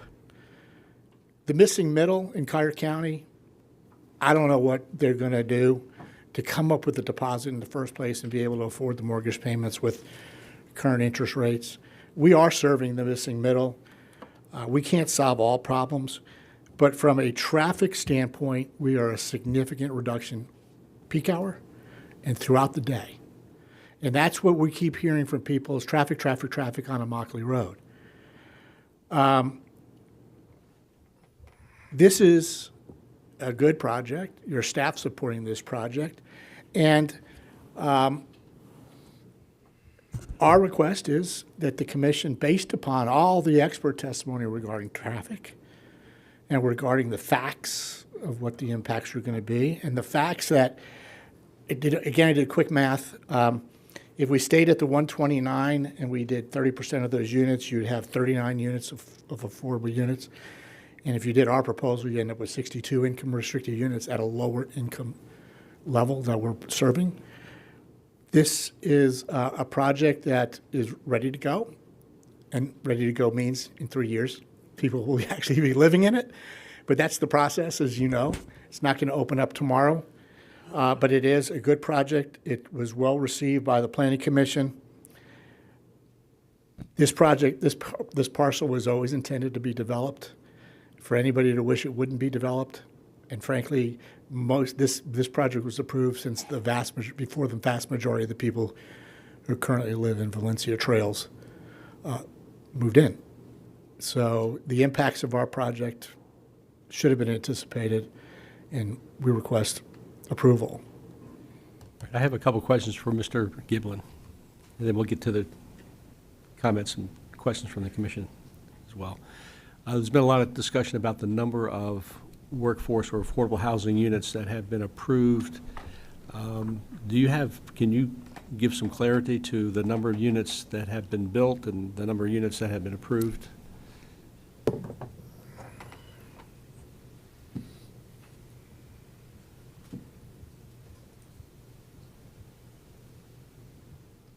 What you've got on the visualizer now is the number of affordable housing units approved by the Board of County Commissioners every year going back to 1971. You can see that we've got some peaks and valleys. Right now, we seem to be approving a good clip in commensurate with the needs. So for the past few years, you approved in 2023 1,361 new affordable housing units. Last year, you approved 693. Thus far this year, this board has approved 210 in the first 3 months of this year. Those are now coming online, especially the ones that were approved in 2020, 21, and 22. They're coming online. We're having grand openings every few months. And as Mr. Jovanovich alluded to, the affordable set-aside units in those developments are snapped up very quick, and then we have very lengthy waiting lists for those. But they are rolling through the system, through the development process, and hitting the market as we speak. That said, the need is still probably 10, 20-fold what is currently in the pipeline.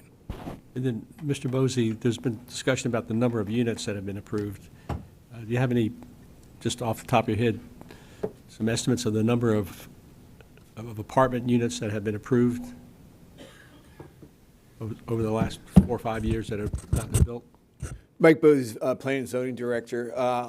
I don't have an actual number of the apartment complexes that have been approved over the last 4 or 5 years, but what I will say is where we started.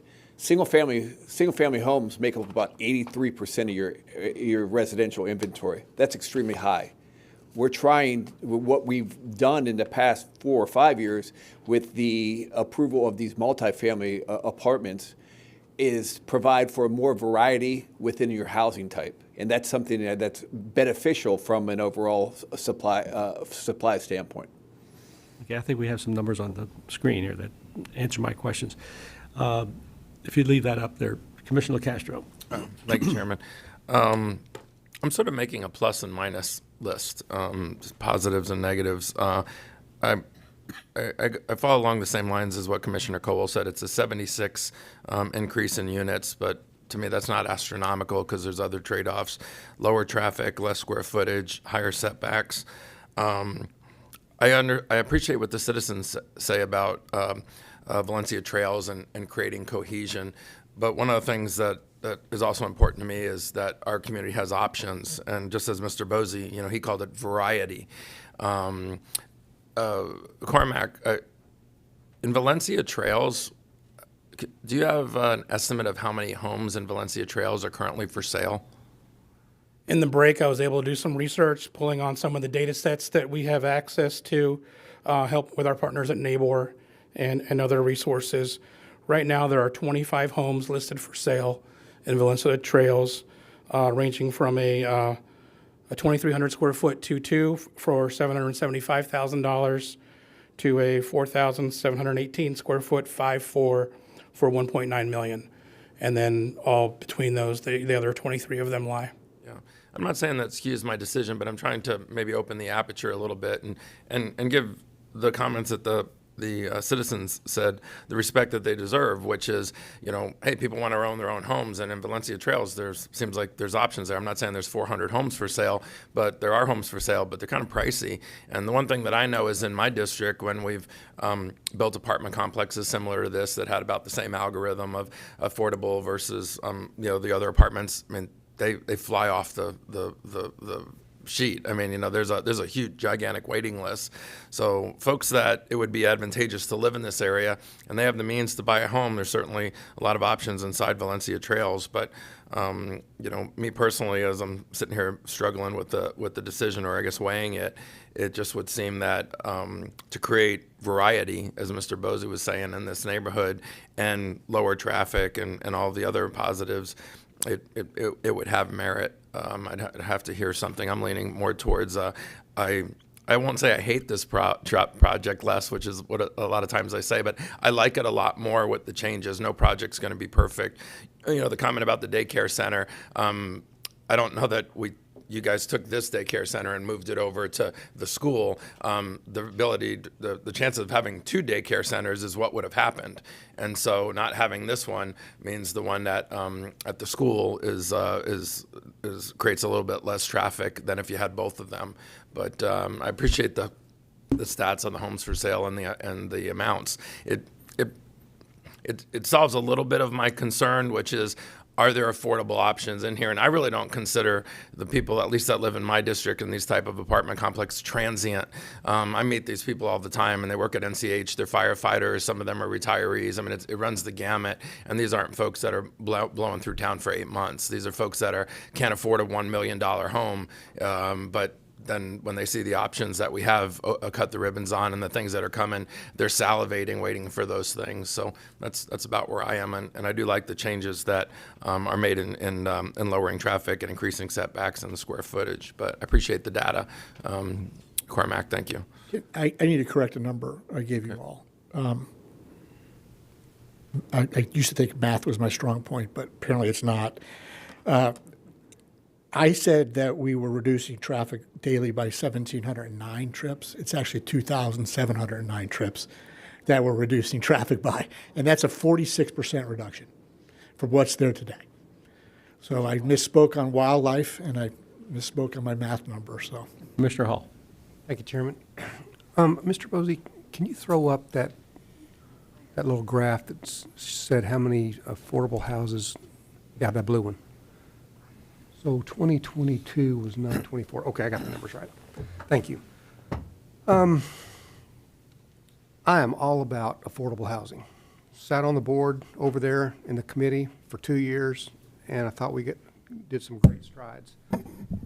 But to keep increasing the densities and to keep inviting more people just so that we can build those, I think at some point is going to be counterintuitive.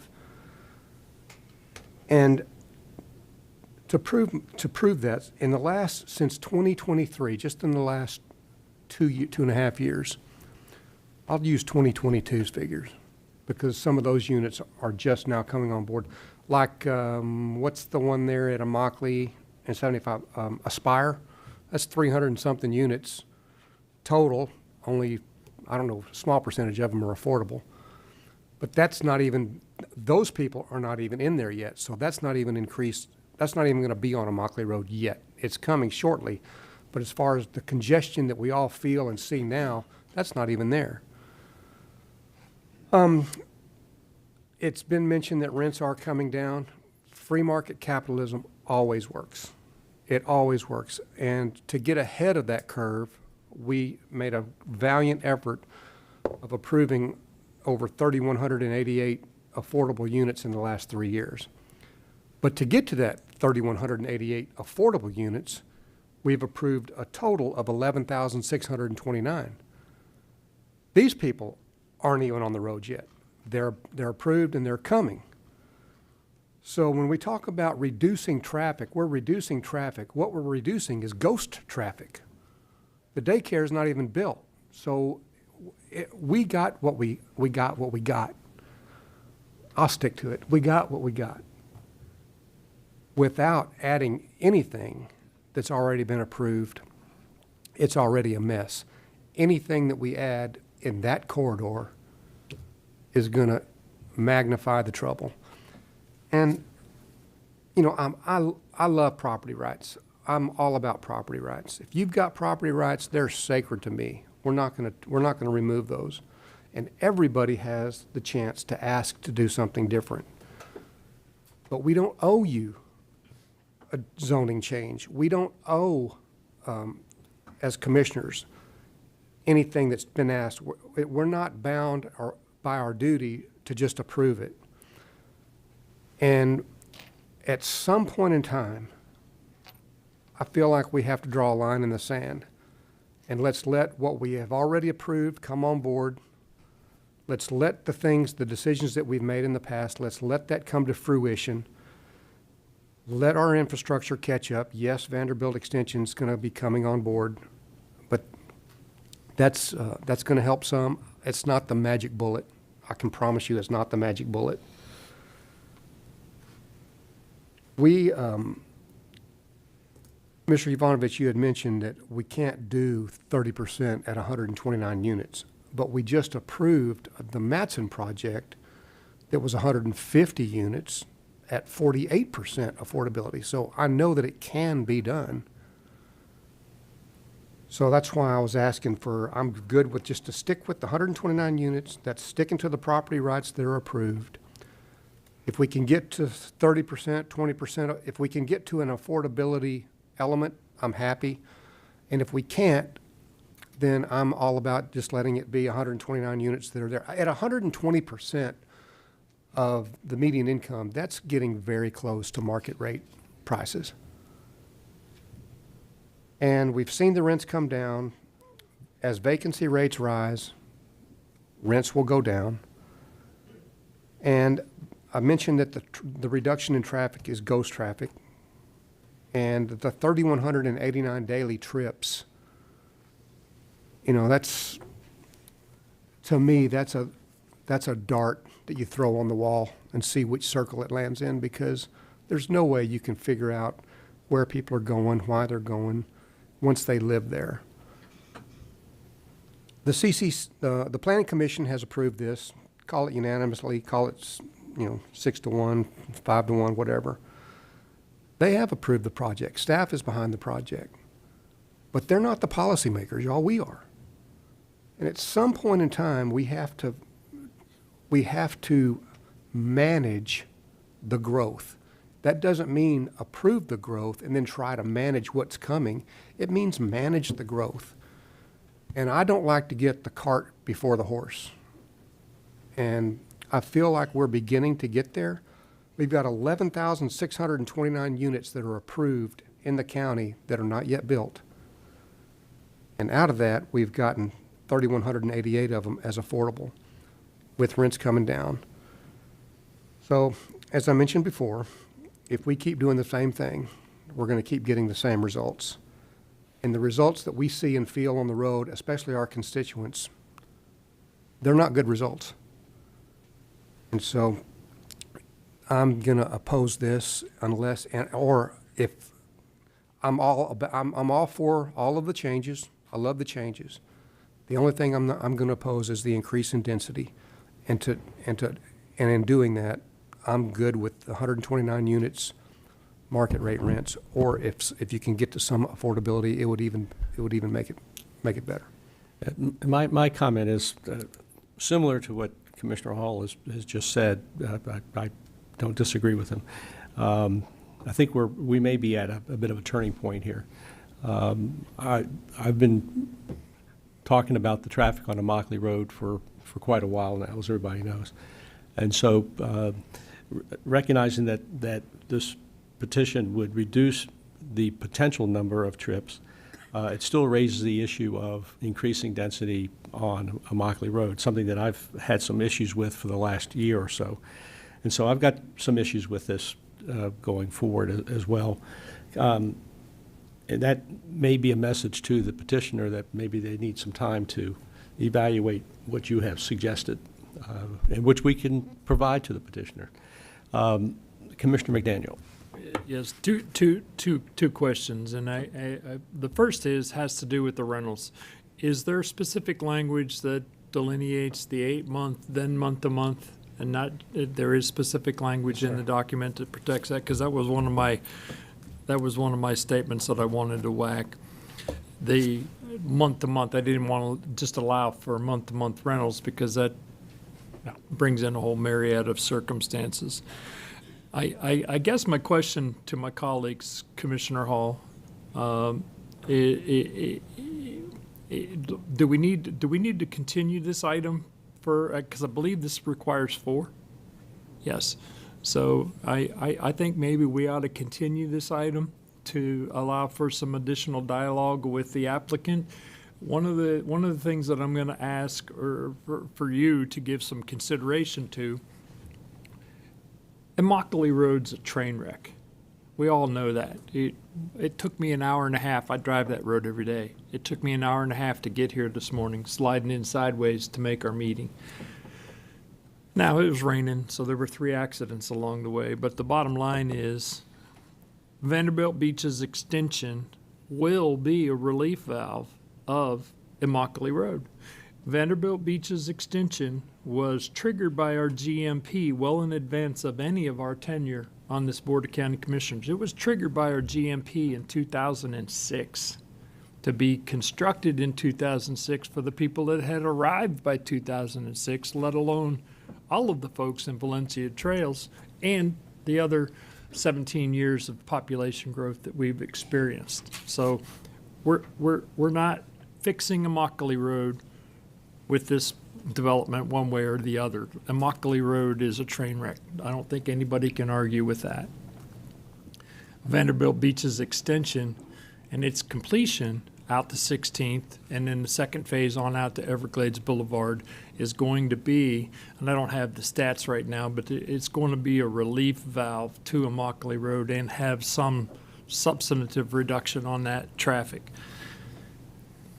And if this becomes an either or, I think we need to allow for the applicant some additional time to talk.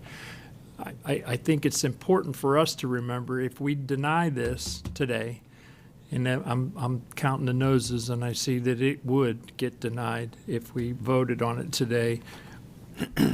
There's 2,700 more trips on an already terribly constrained roadway system. That's just math. And so it would be my suggestion that we continue this item for a future date, have some more discussions, and recall that and I agree with you, Commissioner Hall, property rights are sacred, but we have to look above and beyond those with an application and a change of uses that come in. The reduction in the commercial square footage, the elimination of the daycare facility on the site, all total, even though there is a density increase, the use changes actually have a very positive impact on the overall traffic on Immokalee Road coming in and out of this development. So my suggestion is we bump this. Commissioner Colwell. Thank you, Chairman. A quick question. My math, I've been looking at the math here, and like I said before, you're looking at about 19,909 square feet of reduction between the daycare and the commercial aspect of the project. That's a savings in itself, right? I mean, because your square footage is, especially commercial square footage, is a lot more than residential square footage to be built. And I know it's falling against numbers. It's a numbers game at this point. The developer's saying, listen, the cost to build these 129 units, to put them out at market value or whatever, it's just not there. We're at a reduction. But did you take consideration by the reduction of what cost in the construction value to what and where you can get to maybe a number that would be more workable for my fellow commissioners? Well, and that's what, and I would appreciate the opportunity to have a continuance to, the answer is yes, we did the math based upon construction costs. And we'll go back and evaluate or come back to you all about, okay, I'll be honest with you, what I didn't anticipate was, keep the 129 units, and maybe there's a percentage of those that can be income restricted. I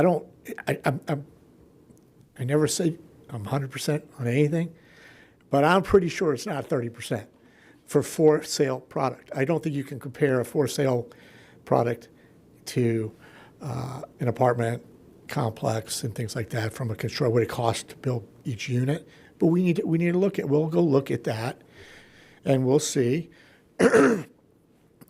What chain? Maybe we'll just look at that. I don't know what the permutations may be, but we would request the continuance to come back and look at the numbers, and we may come back to you and say, what, vote us up or down on what we're proposing. And the thing that you talk about property rights. And I'm trying to continue to answer your question, is we have the right, and you need to anticipate that whatever's in this PUD will someday get built.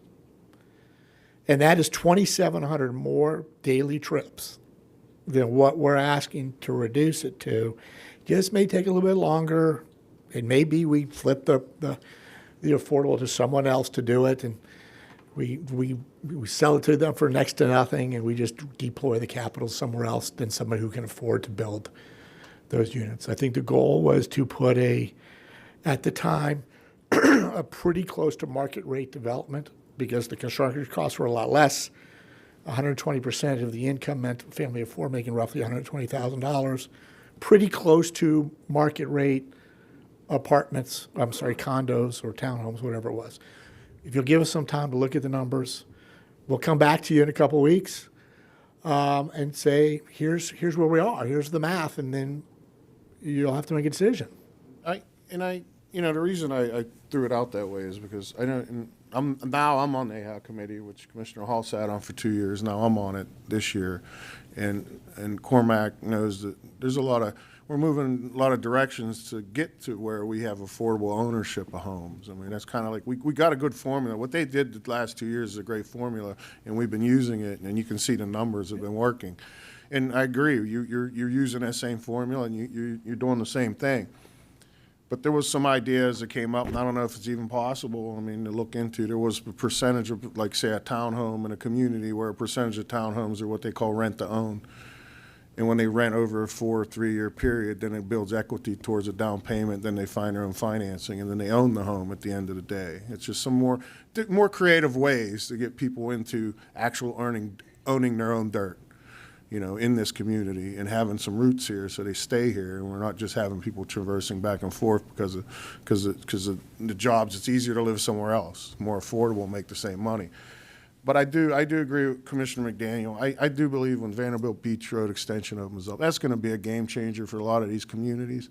I appreciate what the public says, but I can make 2 right turns out of my community, get to the same exact stores they're worried about driving on Immokalee Road to get to from Vanderbilt Beach Road. So that's not like you don't need to Google map it to get over to Publix. It would be 2 right turns. That's pretty much it. And I don't want to sound sarcastic, but this is reality we're talking about. And I know for a fact that people in that community will do that. It's just human nature. You're not going to go to a congested road and use a congested road when you have one you can use is less congested. That's just human nature. Second, I know we always talk about, we put these affordable workforce apartments and things like that. We have a waiting list. The ones that we have out there right now, we have waiting lists. People are dying to get into them. It's just fact. And they are nurses, phlebotomists, people working on hospital systems, our own park people, our own, I see the ones that are actually renting some of these units, and they're on waiting lists to get in. I was a police officer, a young police officer when I worked up in the Northeast. I rented an apartment for 2 years with a newborn baby until I could get my feet on the ground to get to a point where I can get a down payment and actually buy a house. I mean, that's just what people do. Responsible people do. You find a good place to live, you live there, and you move on. But the thing with traffic, and I'm going to make this point, and this is just because there's 2 sides to every story. Just because we put an extra 76 units or whatever, that doesn't mean we're going to have 76 new people move into Collier County or work in Collier County.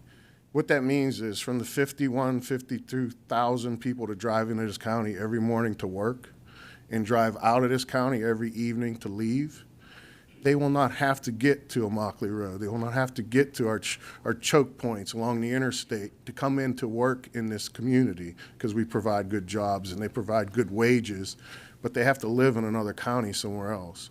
What we're going to do is disperse them around the county so they're not always using the same choke points to come in and out of this county in the morning and in the evening to get out. The traffic on Immokalee Road is because those people are trying to get on that interstate. That's just a fact, because they're trying to get out of here in the evening and they're trying to get here in the morning because they have to work here. But if you have the ability to spread these people out throughout the county, it's the same number. It's a numbers game. It's the same amount of number of people here every day. It's just they're coming from somewhere else. The reality is, if you can put them in places they can afford to live throughout the county, they're not always going to those choke points every day to transverse in and out of here. So that's just kind of the reality. Okay, so you just don't think that because we're building apartments that are affordable that we're increasing any population or increasing anything. We're just providing a place for people that are already here every day to not have to make that trip or get to Immokalee Road or get to Vanderbilt Beach Livingston and block those roads in the evenings to get out of here every evening or get in here every morning. And that's reality. So, it's a fine dance, and we're responsible to try to figure it out. And, it's never easy, and you're never going to satisfy everybody. I know what the project is. The project's already approved. We can sit back and, like you said, you get investors and this and that, and it could be built exactly the way it's designed to be built right now. Or, I just think everything they asked for, you kind of did in reality. So I just don't want to. I just wanted to put it out there that this is not going to increase so much traffic per se that actually give people the options to live different places, to not have to traverse some different places. So that's just, it is what it is. We have to get that mindset moving forward as a county. We were handed a bad deal when the Estates was designed. There was no commercial, no light industry, nothing in one of the largest portions of the county. It was just grid blocks of homeowner lots. And they had nowhere to go within their own communities to work, school, and shop, basically. So that's why they always have to come west. And we have to understand it. In the future, we got to be able to spread it around. So we're not always in one area trying to get to one area. It's just reality. So I just had to put that out there. Commissioner Hall. Thank you, Chairman. You know, it's been said, and we've heard it over and over, I know I have for the last 2.5 years that I've been here, is that to add the affordability, we just can't do that. We can't afford it. Prices have changed. I understand the prices have changed, and there are challenges in doing that. I totally get that. But the developers who have these plans, they assume that risk. The public should never assume that risk. And it's not the public's responsibility to bail out those risks when they're adverse. You know, I hear what you're saying, Commissioner Kowal, about, you know, the affordability is not just adding more people, but what I want to bring out is if these 205 units are approved, only 64 of these people are going to be moving closer to work. The other 141 units are new people coming in. And if we keep adding density just to get a small portion of affordability, we're shooting ourselves in the foot. And we've done a good job so far of approving units. And we've also, well, like I mentioned before, all of these things that are approved, people aren't even living there yet. We haven't seen the effects, the total effects of the traffic. All we know is we feel it and we see it now. Our constituents, it's the number one thing that comes to me. Hi, Chris is a county commissioner.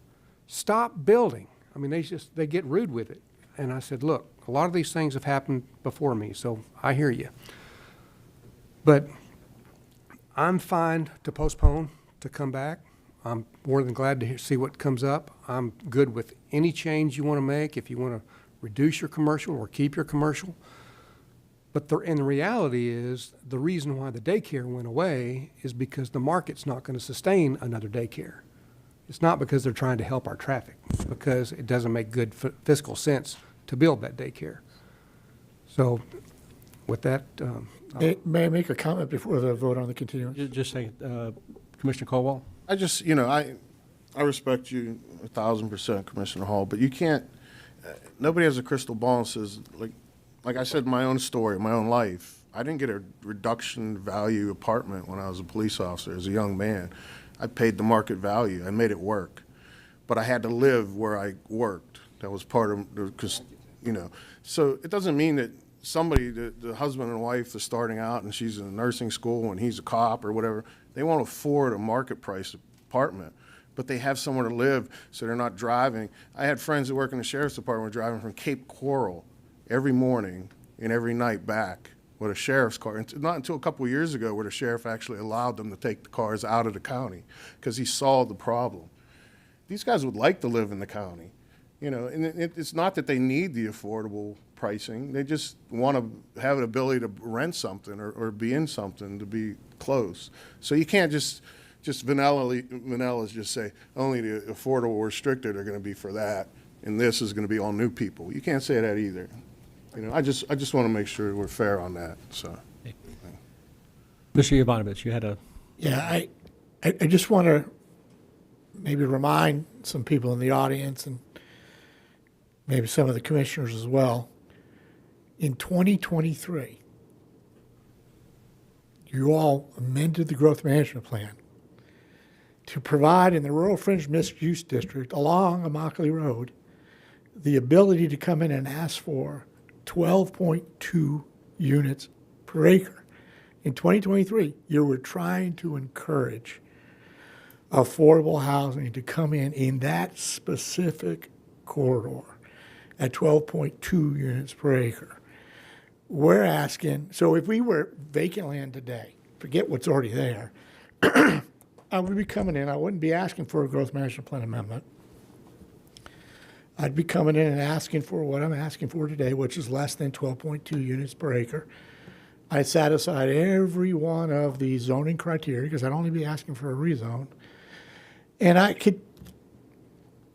you'd have a hard time saying no because we satisfied in a purely quasi-judicial arena, we would be consistent with the growth management plan. I'm only here amending the growth management plan because I got here too early. My client got here too early. What I'm asking, and we will go back and we will look at the numbers. I would like to also echo, I bet you there's a fair amount of those people driving south in the morning and north in the afternoon that are not affordable housing people, but would still love to live here and can't afford a house. They would love to live in a market rate apartment. So I do think there'll be a more than just 76 unit or 65 unit reduction of trips. With that, we'll go sharpen our pencils, look at the math, and come back to you with potential changes or not. We would request, you think we can know in 2 weeks or 4 weeks? 4 weeks. Can we continue for 4 weeks? Yeah, we'll get to that then. Commissioner Castro? I was just going to have a short comment, and then I was going to make a motion unless you, Mr. Chairman, had some questions. Then I'd defer to you. No, I think we're ready. Yeah, we're ready, I think, to continue this, but I want to make sure that we're doing this in the proper way. So I'm going to ask the county attorney.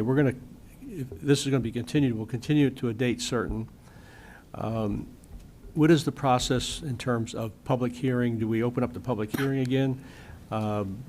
What's the process that we would follow? I just want to they're going to presumably be coming back with a change, and I think the public should be entitled to comment on that. All right. So what we'll do is we'll entertain a motion to continue. When this is continued, the public will have an opportunity to speak. Hopefully, we'll have that somewhat limited, but we'll have that full opportunity. I think Commissioner McDaniel, you were about to make a motion to continue. Oh, I'll make a motion to continue the item for 4 weeks. Second. We have a motion second. Do you need a date certain on that? I said 4 weeks, but that's Not this next meeting, the meeting following. First meeting in May. First meeting in May for a date certain. Does anybody have that date? So May 13th. Okay, this will be continued to May 13th. Any further comments? And the petitioner does not object to that continuance. I asked for it. Okay. We have a motion and a second.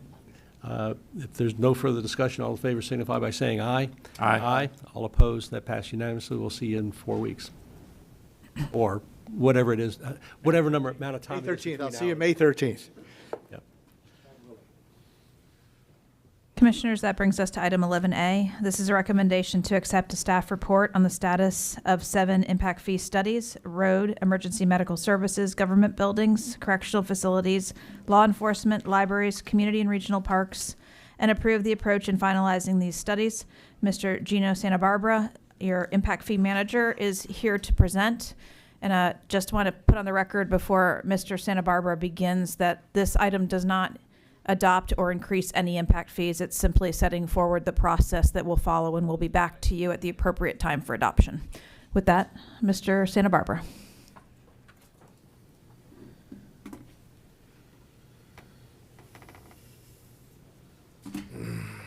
Good morning, Commissioners. My name is Gino Santa Barbara. I am your impact fee manager. I have a presentation today, or I can answer questions, whatever you prefer. Well, why don't you start, and then we'll see if there are any questions. Sure. Jump right in then. Let's. He stole your title, Amy. I don't know that he's the impact fee guy, right? That's still you. I know.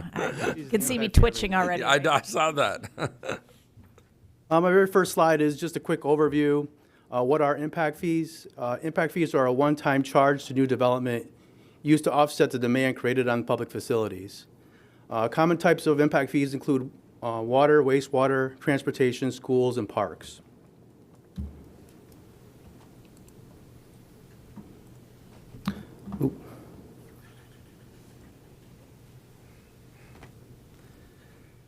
So what makes impact fees special? They are a fee, not a tax. They must provide a benefit to the tax or to the fee payer. They are very restrictive in use, and they must be segregated from all other funds. They are very highly regulated by case law and statutes. So it does make it very different from a normal tax. Our objective today is to provide the board with an update on the impact fee studies mentioned before: roads, EMS, government buildings, correctional facilities, law enforcement, libraries, community and regional parks, and we also included schools here, and I'll talk about that in a little bit. We're also here to obtain approval for the recommended approach to finalizing these studies. So I just wanted to acknowledge our consultant and our legal support. We have engaged Alfred Benesh and Company, formerly known as Tyndale Oliver. They helped us with the technical framework and methodology for our studies. We also are working with neighbor Giblin and Nickerson, who provide our legal compliance review. And together, both those agencies will be assisting the county and collaborating with the county attorney's office to ensure that we are meeting our legal requirements.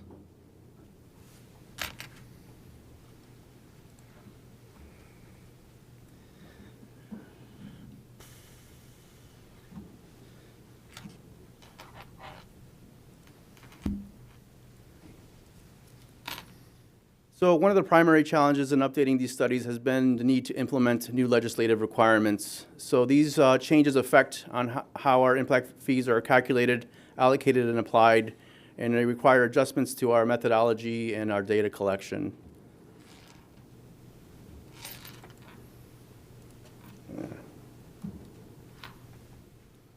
School impact fees. So we are working with the school district to determine the best timing of the school impact fee. Currently, the school requires additional hoops to jump through than the other 7 studies that we currently have. The school requires a board approval, and we're still finalizing a little bit of data that we have on the study for school specifically.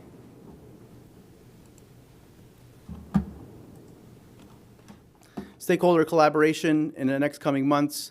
Staff will be coordinating with Development Service Advisory Committee and the Collier Business Industry Association to gather input from our development community.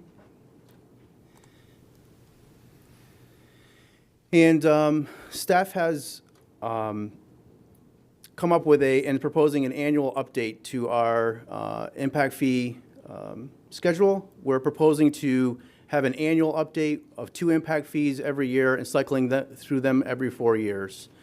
As you can see, we're not going to start that until 2029 in order to meet our legislative requirements, specifically Bill 337 and Bill 479, which requires a 4-year phasing increase to happen first, and then we would go into our 2029 cycle, going through those and being in front of you guys every year with 2 new impact fee study updates. Commissioner McDaniel, did you want to? No, when he's done. Okay. We'll wait until you're finished for questions. This approach aligns with the board's recent approval and direction when they approved the water and sewer impact fee update, and it also aims to provide developers with a more predictable financial framework while ensuring all of our legal requirements are met. Next, I'm going to be going into our permit types. This is just a distribution of the permit activity for impact fees. As you can see, a large portion of our impact fee activity revolves around single-family homes, which is roughly 74% of our permit activity. We have multifamily, which is 23%, and the remaining 3% of commercial. Next, we wanted to give you some examples. So these are the most commonly utilized permit types that we engage in. I do want to make a note that schools, we have a 0 change there, but that is not the final amount determined by the study. This is just a placeholder until we can determine the timing for schools, but the remaining 7 impact fees have been computed as part of this example. So the first example is the single-family home under 4,000 square foot. The current fee is $23,006.29, and we're proposing a 2.52% increase, which would result in a $23,584 final cost in the new proposed fee.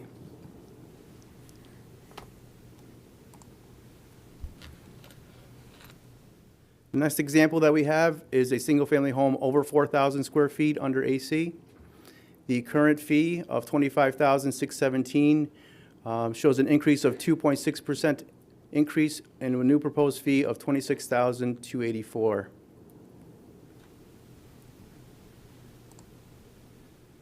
And the next one we have is a multifamily unit, 750 square feet to 1,500 square feet. in a 1 to 2 floor building. The current fee of $12,676 would result in a 3.26% increase with a new proposed fee of $13,089.26. We also wanted to provide some commercial type examples. In this case, retail, which is our most commonly utilized land use in commercial. It represents roughly 23% of all of our commercial permits over the last 2 years. The current fee is $13.48 per square foot, with a decrease of 21.88%, with a new proposed fee of $10.52 per square foot. Next is office building. The current fee of $10.02 per square foot would have a 16% increase of $1.67, resulting in a proposed fee of $11.69 per square foot. And the last of my examples is a general industrial building, the current fee of $5.40 per square foot with a 1.5% increase, and the new proposed fee of $5.48. So that was a pretty short and sweet update. So today we're asking to have the board accept the staff's update and approve the recommended approach in finalizing the impact fees. And with that, I will answer any questions that you may have. Commissioner McDaniel. Mr. Santa Barbara, how are you today? Good, sir. How are you? Good. I would like to have a discussion with my colleagues here, just briefly. You and I will sit around and argue or arm wrestle over whether it's a tax or a fee. But at the end of the day, this is a fee or a tax, as you care to call it, charged up front that the first-time homeowner, commercial builder, developer, whatever, has to pay in order to get in. And it all ultimately revolves around affordability. When we come back around, Commissioner Saunders, you and I, when we first came on board, our colleagues previous to us had engaged the ULI to do a study about housing affordability in Collier County. And one of my suggestions as we move forward with this, because if I'm not mistaken, this isn't coming back to us for finalization until September? Yes, sometime in the fall, yes, sir. So dig up that study that the ULI did. There was some discussion there about affordability with regard to residential, and that every $1,000 incremental increase in the price of a house precluded 132 of our residents back then from being able to afford that. And this is an attached expense. I'm not going to call it a tax today, but this is an attached expense to that property, whether it be commercial or residential. If you're developing a commercial piece of property and you have a 10,000 square foot building and you have to pay $120,000 worth of impact fees in order to derive that rate of return, if it's an expected rate of return, you're talking about having to ask an additional $2 a square foot just to offset that upfront expense, let alone ever receive the rate of return of the money that you've expensed out at the beginning of your development. So my number one suggestion is engage on that ULI study that was done, updated internally. I don't want to go hire another consultant, but update it again just to have some up-to-date information, number one. Number two, I'm going to suggest that we run this entire study through the productivity committee as well, and have the folks that are on the productivity committee have a look at the methodology and the impacts of these impact fees as we're going forward. And then number three, in regard specifically to the schools, I would like somebody to have a look at how the school is in fact accounting for their budgets at all. Twice in my tenure, the school superintendent has come to us and asked to move money out of capital, which are predominantly collected impact fees, and over into O&M. And I would like to have some delineation. Number one, no one has ever been able to share with me what their intent is to repay back that capital. where it's coming from. And then number two, how they're actually doing their accounting. I mean, I know we have done an enormous amount of work in the 301 fund, the Capital Asset Replacement and Maintenance Fund. I know we have done very good appropriations, not enough, but very good appropriations with regard to our capital asset replacement and maintenance funding going forward. We have close to in excess of $2 billion worth of assets here in Collier County. So I'd like, as we're moving forward, especially with the school district, I'd like to hear how they're planning on their ultimate capital asset, both maintenance and ultimately replacement. Thank you, sir. Actually, I do have a comment. I just want to mention that the county does have one of the most robust impact fee deferral programs in the state of Florida. Last year alone, we have deferred over 100 homes for affordability, working hand in hand with Habitat for Humanity, and we have deferred over $1.3 million in impact fee alone from last year alone. And that has been a pretty consistent number that we've been dealing with. So I would say we are probably the most, if not one of the most robust impact fee deferral programs in the state. Mr. Miller, do we have any registered speakers? We have one registered public speaker, sir. Amelia Vasquez.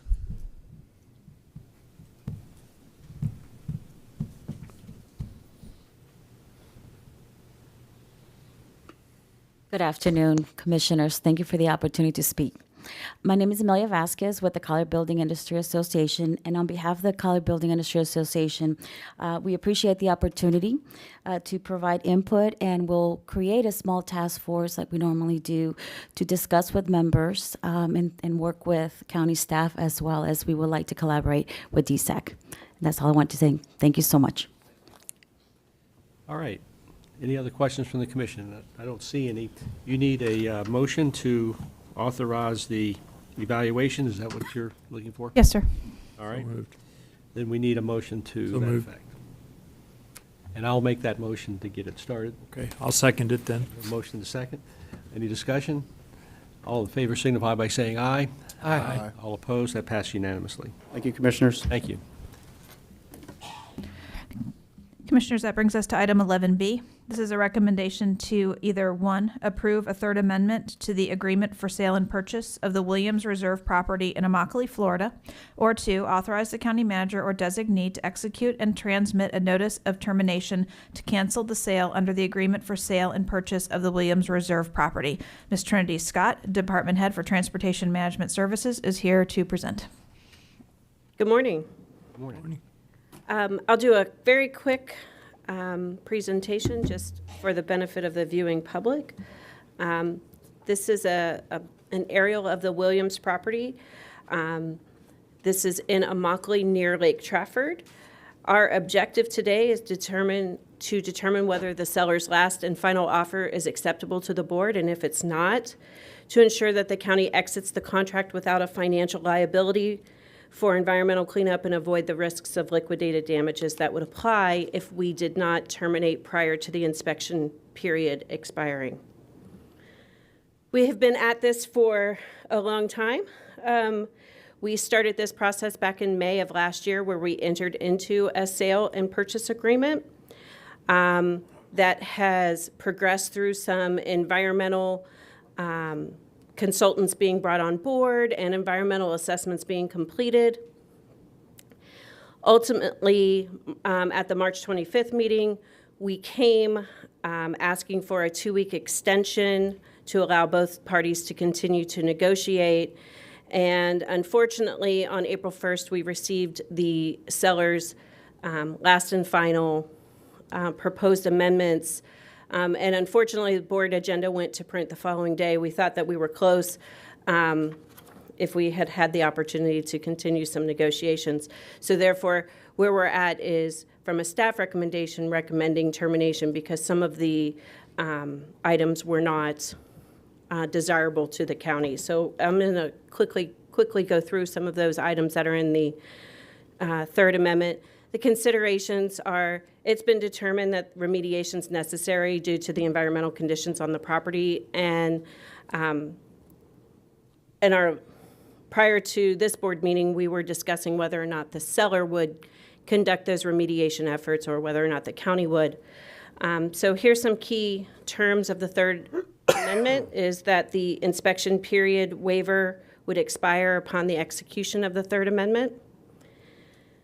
The environmental waiver indemnification, the seller would not be liable for contamination or environmental problems discovered post-closing. The seller would decide whether they would remediate.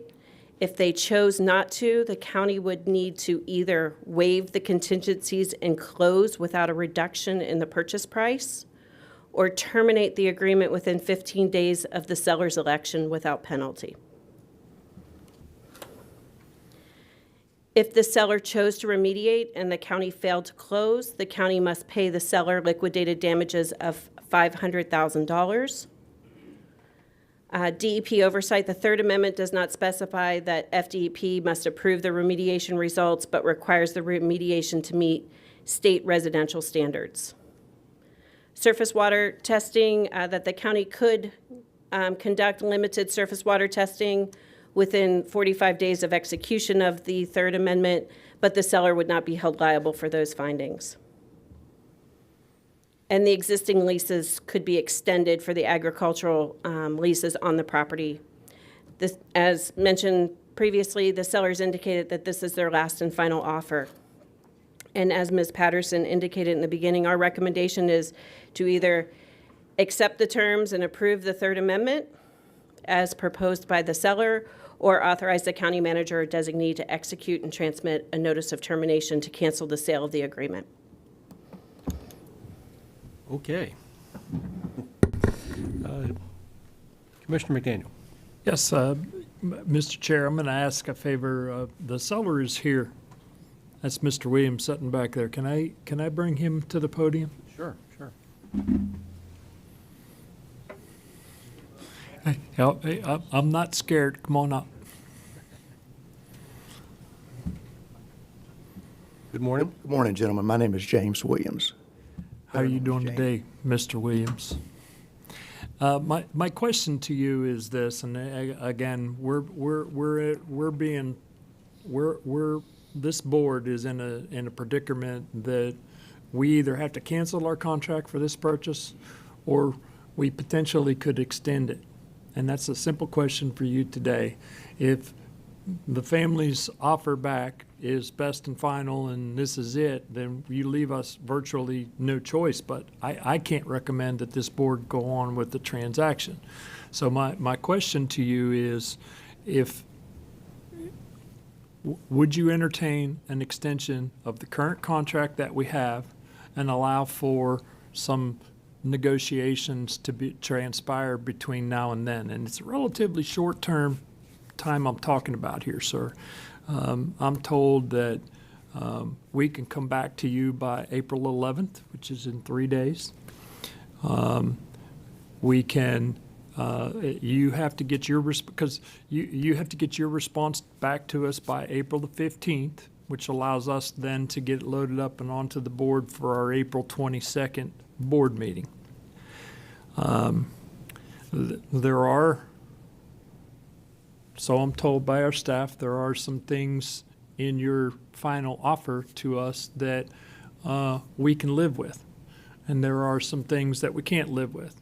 One of the things that we can't live with is that 15-day window that's in there for either cancellation or closing, just because we can't move in 15 days. This isn't me and you doing a transaction. This is the Board of County Commissioners and a public process. And so my ask of you today is, and I'm ready to make the motion. If you can't, and I understand, if you can't extend the agreement, I'm fine. We're fine. But if you can set still for an extension under those terms that I delineated, then we can move this forward and have another discussion. I'd like to thank the county commissioners this morning. The invocation, I'm going to just step off subject here for a second. The invocation this morning was, I like going to public meetings and we have a prayer. Amen. and I commend you guys for sticking to that. Remind me to tell you a story about when I was running for office, and you'll be happy to hear about it. So, I don't think, listen, we have extensions. We started in this project with a 90-day close, we thought. We're approaching a year now, and we're looking for another extension. I can tell you this, and this is where our roadblock is. I think the staff and I, through our negotiations with our family, have got to the point where the only stickling part is the DEP involvement in reviewing the remediation. If that's going to continue and that's going to be mandated, which all our consultants and our legal team says that's not applicable to sell the property. It's not a requirement. The DEP get involved. And we said we would mitigate, and we're still waiting to get information, right? So reason I'm saying this is I want to make sure if we're going to talk about the DEP, then we're not interested in going any further. May I speak? Yes, sir. There's a plan. There is a plan internally with regard to the circumstances that you're talking about, with regard to the entire transaction. We just need a minute to breathe and come back to you with the suggestions that have been talked internally amongst our staff. And that's predominantly, I can't tell you today without all of the information coming out that we don't need to have that discussion today, whether or not that is accomplishable. If in fact the proposition that comes back to you by April 11th and your response by April 15th is not satisfactory, we will cancel the agreement on April 22nd or 23rd, whenever our second meeting in April is. But there has been internal discussions amongst, I'm not allowed to talk to these fellows about what we're doing, but amongst our senior staff as to what could accomplish, I think, where you're looking to go. So the ask is, can you extend, or is this drop dead? Listen, we have worked with the staff in this process for a long time, and extending 3 or 4 more days is fine. If y'all need that time to make sure you're clear about what your expectations are. Yes.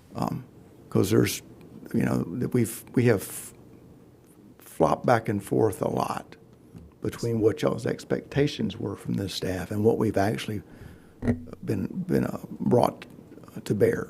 So if 3 or 4 more days will give you that clarity, then we'll step back 3 or 4 more days. And we have a couple other commissioners lit up here. Is Ms. Askar, are you going to be talking about this issue? Are you the right person for questions? So if you'd come on up. Commissioner Hall, because I do have a couple questions for the county attorney. I guess my main question is, it's obvious to me that if you don't want the FDEP involved, is there some things that the FDEP may find that you don't want, or that you don't want them putting their nose in? That's my first inclination.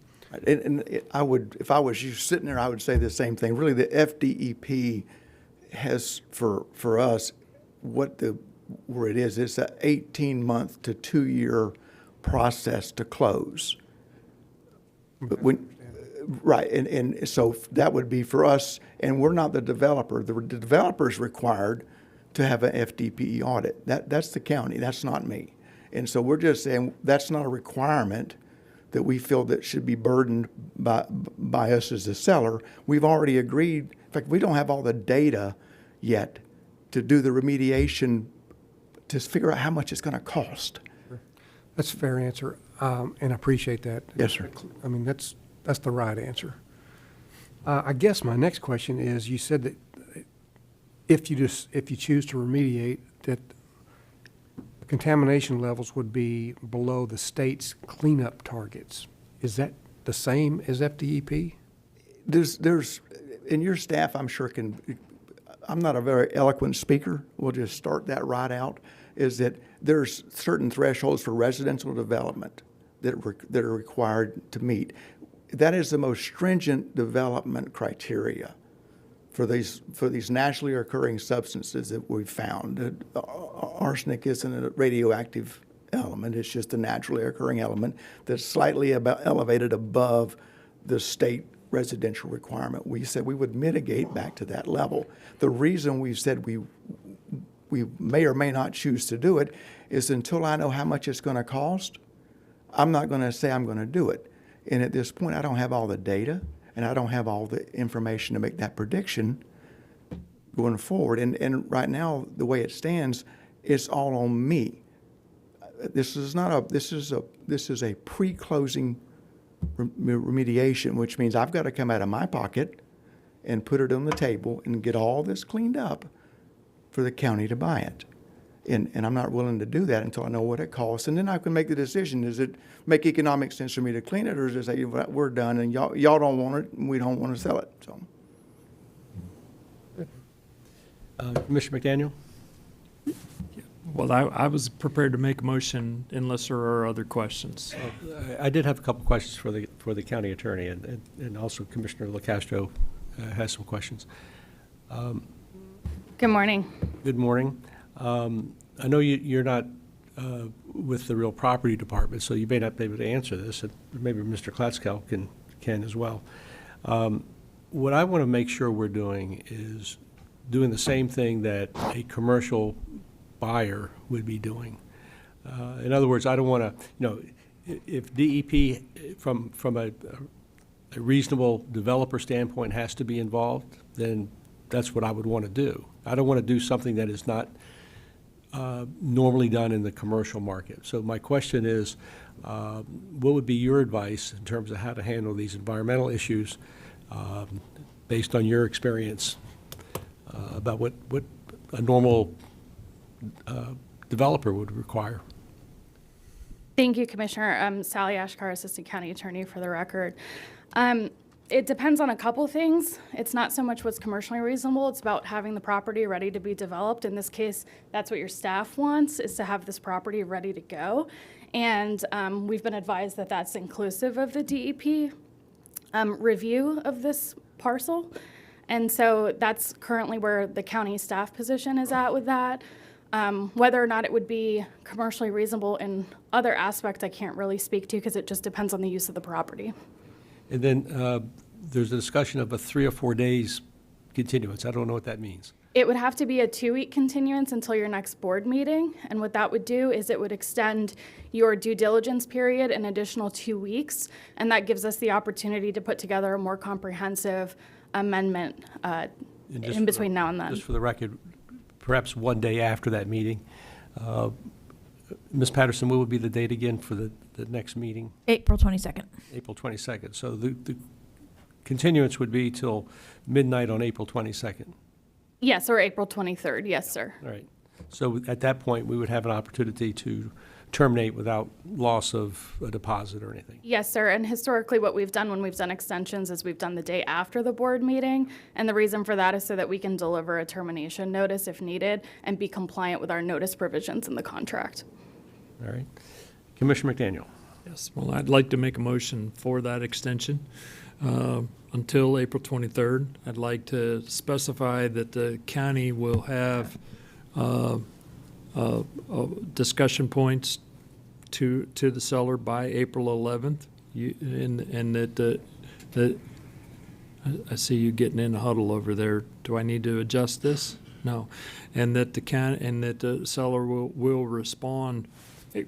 If the seller doesn't respond by the April 15th date, it doesn't matter. We're coming back on the 22nd and canceling the transaction. So dictating when you have to respond is not part of my motion. So the county will have the county will have their responses to you.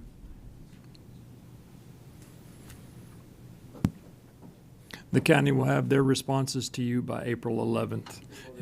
April the 11th, and we will extend this inspection period until April the 23rd. That's my motion. Commissioner LaCastro. I just had a quick question for clarification. So the real long pole in the tent, or the real conflict, is paying for the environmental remediation, correct, sir? I'm sorry, I didn't understand what. So the real I would say the real speed bump or the real challenge here is you paying for the environmental remediation, right? I mean that. No, sir. That's not been the statement. We started out, and if I've got the floor for just a second. You do.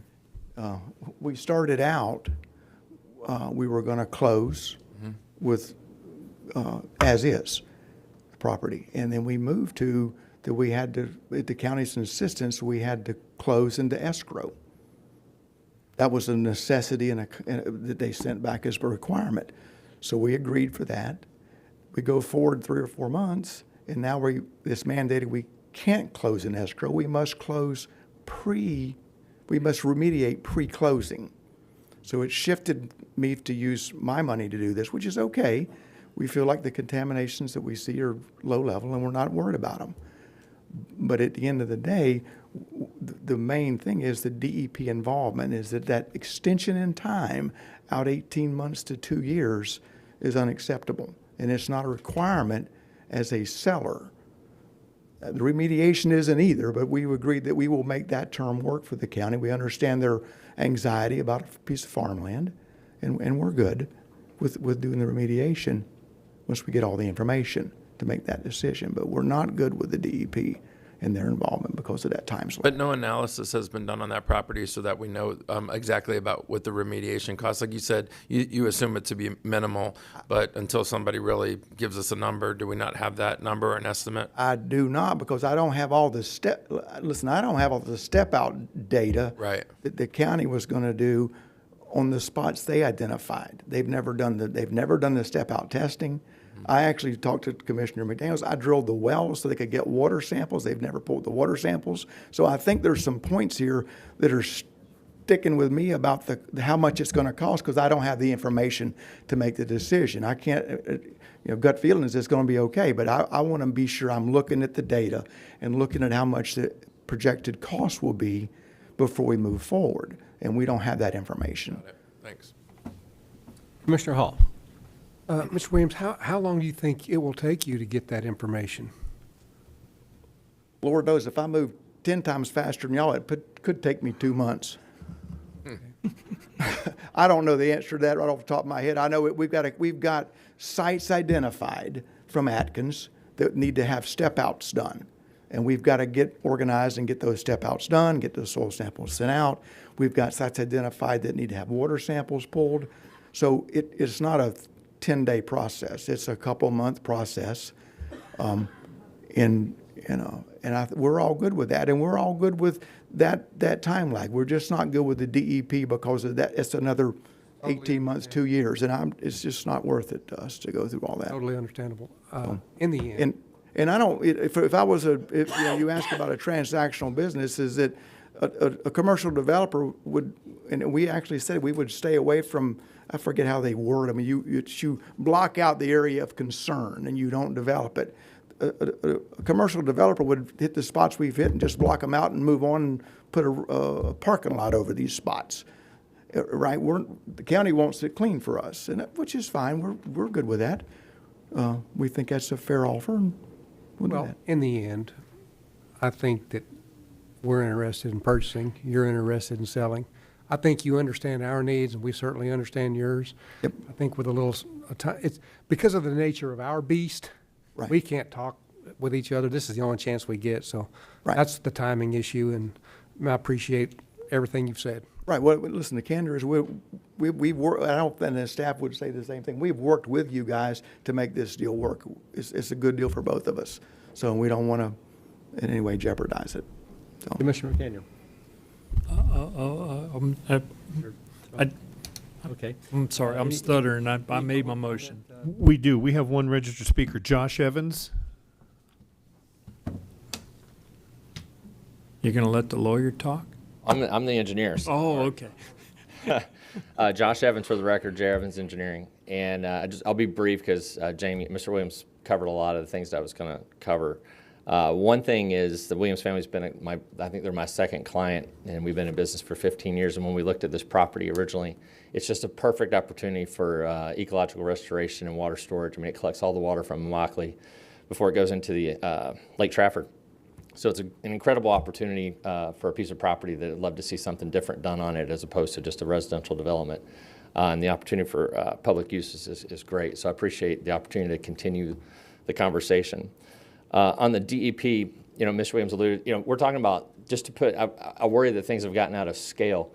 The contamination that we found is on a little maintenance facility that's about a quarter acre, and it's from tomato stakes being burned. So this is on a 2,200 acre property, and this is all that's been found. So to put that in scale, I mean, we're talking about a minuscule amount of remediation, but no one's put a number on it yet. So it's not going to be huge, and I don't think that's going to end up being the issue. The other half of my business does land development projects, and when you would typically go through the DEP process for remediation, which is rare that it elevates to that level, it's done through, when you go to develop the property, you're going to have to do an RLSA zoning, you're going to have to do a site development plan, you're going to have to get a Section 404 core permit. Those things are 18 to 24 months. That's when you would typically also do this concurrent DEP process, not prior to closing on a property. And then just to, put that in perspective, they're going to do the remediation prior to closing that should meet all those standards. So it should be more of a procedural event that occurs after closing, not, the dirt getting turned and removed and whatever the remediation is. That will occur before closing, and it's going to meet those residential standards that Mr. Williams commented on, and those are the most stringent. So you should be able to do anything you want on the property. And I think you also were referring to institutional controls, which we've agreed not to do, which are just like you said, if you got a little hot spot, you put asphalt over it and it goes away. But we're not even suggesting doing that as remediation. So just want to put those couple things on record as things that will probably redressed when we meet again. But thanks for your time. All right, so we have a motion. Ms. Scott, do you have something to add? I do have one clarification. If the motion maker would authorize our county manager to sign that extension for the inspection period to go to April 23rd to extend the sales agreement, to authorize our county manager to sign that. So absolutely. Thank you. I believe that was in the motion. Subliminally. Do we have a second? And some hymn halls. Second. All right, we have a motion, a second, and just for clarification, it's going to be to extend the inspection period until April 23rd, so that if there is a termination between now and April 23rd, the county will have no exposure in terms of liquidated damages or any other things. And does Mr. Williams agree with that, just to wear my suspenders, my belt? Yep. Does The question is that consistent with That's my understanding of what y'all, I heard the motion and agree with waiting. Basically, it's going to be the next county commission meeting. It will be a thumbs up, thumbs down. Because, or we should have a contract in place we both agree to or don't agree to by then. It'll be thumbs up, thumbs down. All right. So, Have a fair motion enough. second. All in favor signify by saying aye. Aye. Aye. All opposed, that passed unanimously. Do you gentlemen want to take a short break, or do you want to just go ahead and finish? We only have a few minutes left. That's right. I'm fine with working on. Right. All right, Ms. Patterson, then we'll press on. Yes, sir. That brings us to item 12A. This is a recommendation to appoint 3 members to the County Government Productivity Committee. County Attorney Klatskow. I'll make a motion to approve. We just have 3 people. Well, no, it's not a motion to approve. You've got, the reason this isn't on consent is you have choices to make. Oh, I'm sorry. I thought that, okay. All right, that's right. If I get the executive summary on the monitor. You've got a number of positions that are open. You got at-large positions and you have district representative positions. Your choices are either to accept these applicants, not accept these applicants, accept an applicant as a district representative, or accept the applicant as an at-large. All right. Did everybody understand that? No. Or did anybody? Commissioner McDaniel. Well, how many places are open? How many positions are open on the Productivity Committee? There are 2 vacant at-large seats and 5 district representative seats that expired March 9th. Okay. And so the two that are reapplying are district-specific, Yes, sir. and then Mr. Lycos is either a replacement for a district-specific or an at-large. Yes. So technically, we can approve all three of these? You can technically approve all three of these as district representatives, yes. Well, I'll make that motion. Yeah, I'll second it. That makes the most sense. Put them in district-specific seats. We have a motion and a second. Now, will that give us the complete? Yes, that's fine. You just need 4 votes for it, that's all. All right. We have a motion and a second. All in favor signify by saying aye. Aye. Aye. All opposed? Pass unanimously. Thank you. That still leaves 2 at-large and 2 district seats. And we continue to advertise. If you would let us know which district seats are open. I think District 5 did open up, but I'm not sure. It's like 4 and 5. 4 and 5. 4 and 5 are open. Okay. And then 2 at large, is that what you said? Yes. And 2 at large, and, you know, you can recruit people for this. It's often best. I'm going to start recruiting. All right. Moving right along. Commissioners, that brings us to item 15, Staff and Commission General Communications. Item 15A is public comment on general topics not on the current or future agenda by individuals not already heard during previous public comments in this meeting. Troy, do we have anybody? We have no one.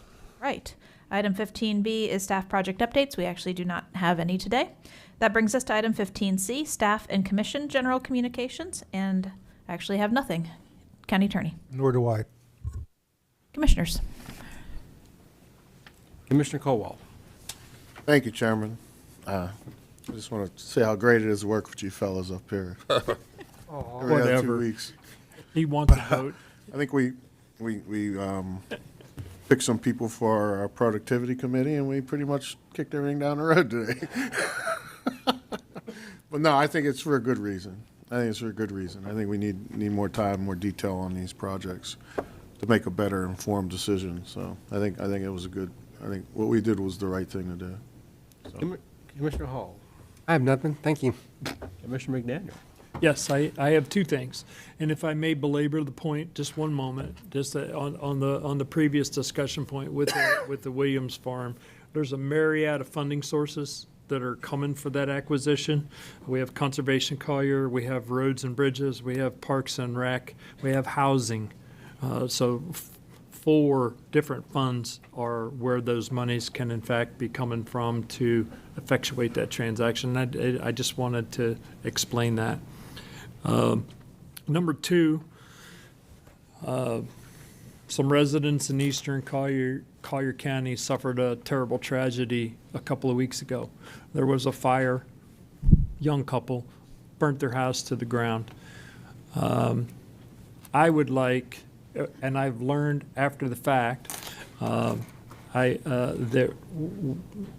the county doesn't have a process in place to either reimburse or waive tipping fees. There was about $4,200 worth of debris that had to be hauled away from their home when it was burnt to the ground. And so one of my thoughts was to work with the county attorney, bring back an ordinance to establish a fund, and per our favorite county manager, having sufficient bumpers around it so that it doesn't get taken advantage of too awful much, but to allow for assistance and relief for people that do in fact suffer a tragedy such as this. I don't want to open it up for all natural disasters or anything along those lines. This was a special circumstance. I was contacted by the contractor that was doing the clearing. I was told that the fees could be waived. Then I was told that they can't be waived. And so we're making out other arrangements, but I don't know if this young couple has insurance. I know they've got a lot of, relatively speaking, when you lose everything, you lose everything. I know that the Collier County Fair stepped up and has assisted them extensively. I know I was able to help with because you know I serve on the board of directors of Goodwill for 25 years. You can buy a lot of stuff for $250 at a Goodwill store. So bottom line is, I'd like to hear if you are in the mood to allow me to establish this new fund and allow it to be applied to in the event that someone suffers a loss. So you would bring back an ordinance Absolutely. that would be duly advertised. I Yes. certainly have no objection to taking a look at it. Dan, I'll need to work with Mr. Finn on this. And if you have any comments that can help direct me in preparation of this ordinance, let the county attorney know, because we're not allowed to talk. In the case, can we do it case by case? It would be a case by case. It would be a fund, and just to oversimplify. Oh, you're in trouble now. Oh, yeah. What? Good. We already are. What do you want? Just a caution, I had taken a look at this. We have to be very cautious about public purpose. My counterpart up in Escambia is just now qualifying some commission actions regarding individual discretionary spending on private purpose. So I want to just caution on that, having heard about this. So just as a consideration, before we do a lot of work on it, maybe we should have some more discussion. You and I can talk about Make sure it. that there's definitely public purpose involved so that we can get through the process. So Crystal, I got a question for you, just when it's my turn. Are you finished, Commissioner McDaniel? as long as, are we still okay with me going forward with it? Okay. Commissioner LaCastro. I've got a couple questions, but if this turned out to be a great idea and it was doable, where could the money come from? Are there very specific pots that it can and can't come from? I have a feeling the answer's always yes. I'm struggling. I'm struggling with the concept because it is an individual private property, and I understand it may even be part of a trust. These are private things. You don't know if the person has insurance. I mean, I'm just throwing these off the top of my head. To create it for one individual in a certain circumstance, you are opening it up. And what is the purpose then for the entire county when you're waiving the fees that would otherwise support entire county functions? I mean, I haven't thought it all the way through, obviously, but those are some of the concerns I would have about finding a source that would be applicable. Consistently applicable. Right. Yeah, I think it's just an effort for Commissioner McDaniel to investigate whether this is plausible. I agree with you that doing something like this can be very difficult, but it's worth taking a look at. And now, just one thing just popped into my head, but individuals now have a large capacity to do things like GoFundMe, public, serving the public, not a government issue, and that just came to me also as we're talking, but thank you. Lastly, I was just going to say that piece of property, Mr. Williams' piece of property, I think would be highly advantageous for us to acquire it. And I think it just goes without saying, I'm probably looking at Trinity. You know, as he said, he feels like the can has been kicked a little bit and it's gone back and forth and everything. We're giving him sort of, and us, one last chance with a little bit more time. I would say let's not lose this property over something small, or let's make sure when we take the time to bring him back here, it's not just a yay or nay. I mean, it'd be great if it is, but if it's not, let's, maybe have a couple of options that we can, talk about. And hopefully you will talk with him about those before the meeting, and so it'll be a quick yay or nay, but boy, I really would love to acquire that piece of property. Like Commissioner McDaniel said, there's several pots of money we can dip into, and it's really in a very strategic location environmental-wise, better than maybe even a couple of the other lots we've bought in the past that still were valuable, but this one is really a golden nugget that's going to come or go very quickly. So hopefully we can reach an agreement, but that's all I have. All right. I just have one item. Commissioner McDaniel, we've received a couple letters from Michelle Leonard and from Brad Cornell concerning the new appraisal process for the Conservation Collier properties. At the time, it sounded like it would be you had some ideas it would be a fairly quick fix.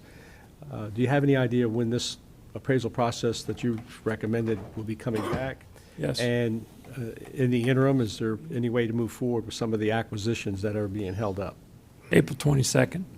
All right, so April 22nd, we'll have the our next board meeting, we'll have those adjustments. It was a relatively simple.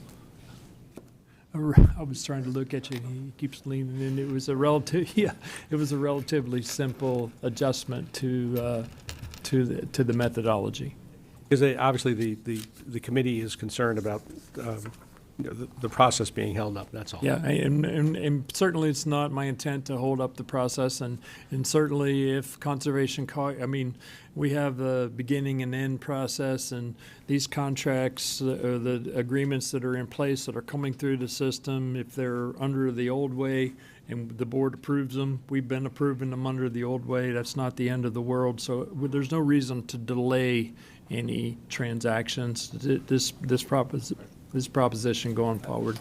I don't know if this is something that would be of benefit to the CLAC, but would it be okay for a communication to Brad Cornell and Michelle Leonard that if there are properties that have already been evaluated and they've been ready to bring them to the board under the old process, that they can go ahead and continue to do that until we have the new process in place? I mean, I wasn't even aware of a freeze. Yeah, there's been a freeze, so. Forgive me for interrupting, but it was a circumstance of staff not wanting to move, knowing that we were adjusting the purchasing process. And with that in mind, Mr. Chair, just let it be known we're looking at these acquisitions differently than we had in the past, even though they were done under the old ordinance. We have a different look at how we're going forward, so whether or not we approve them is yet to be determined. So then the manager can notify CLAC that if there are properties that are ready for consideration by the board and they're only being held up because of a proposed new appraisal process that we're going to be taking a look at in a few weeks, that they can go ahead and bring those properties to us. Yes, sir. All right, great. Then I have nothing else. Yes, sir.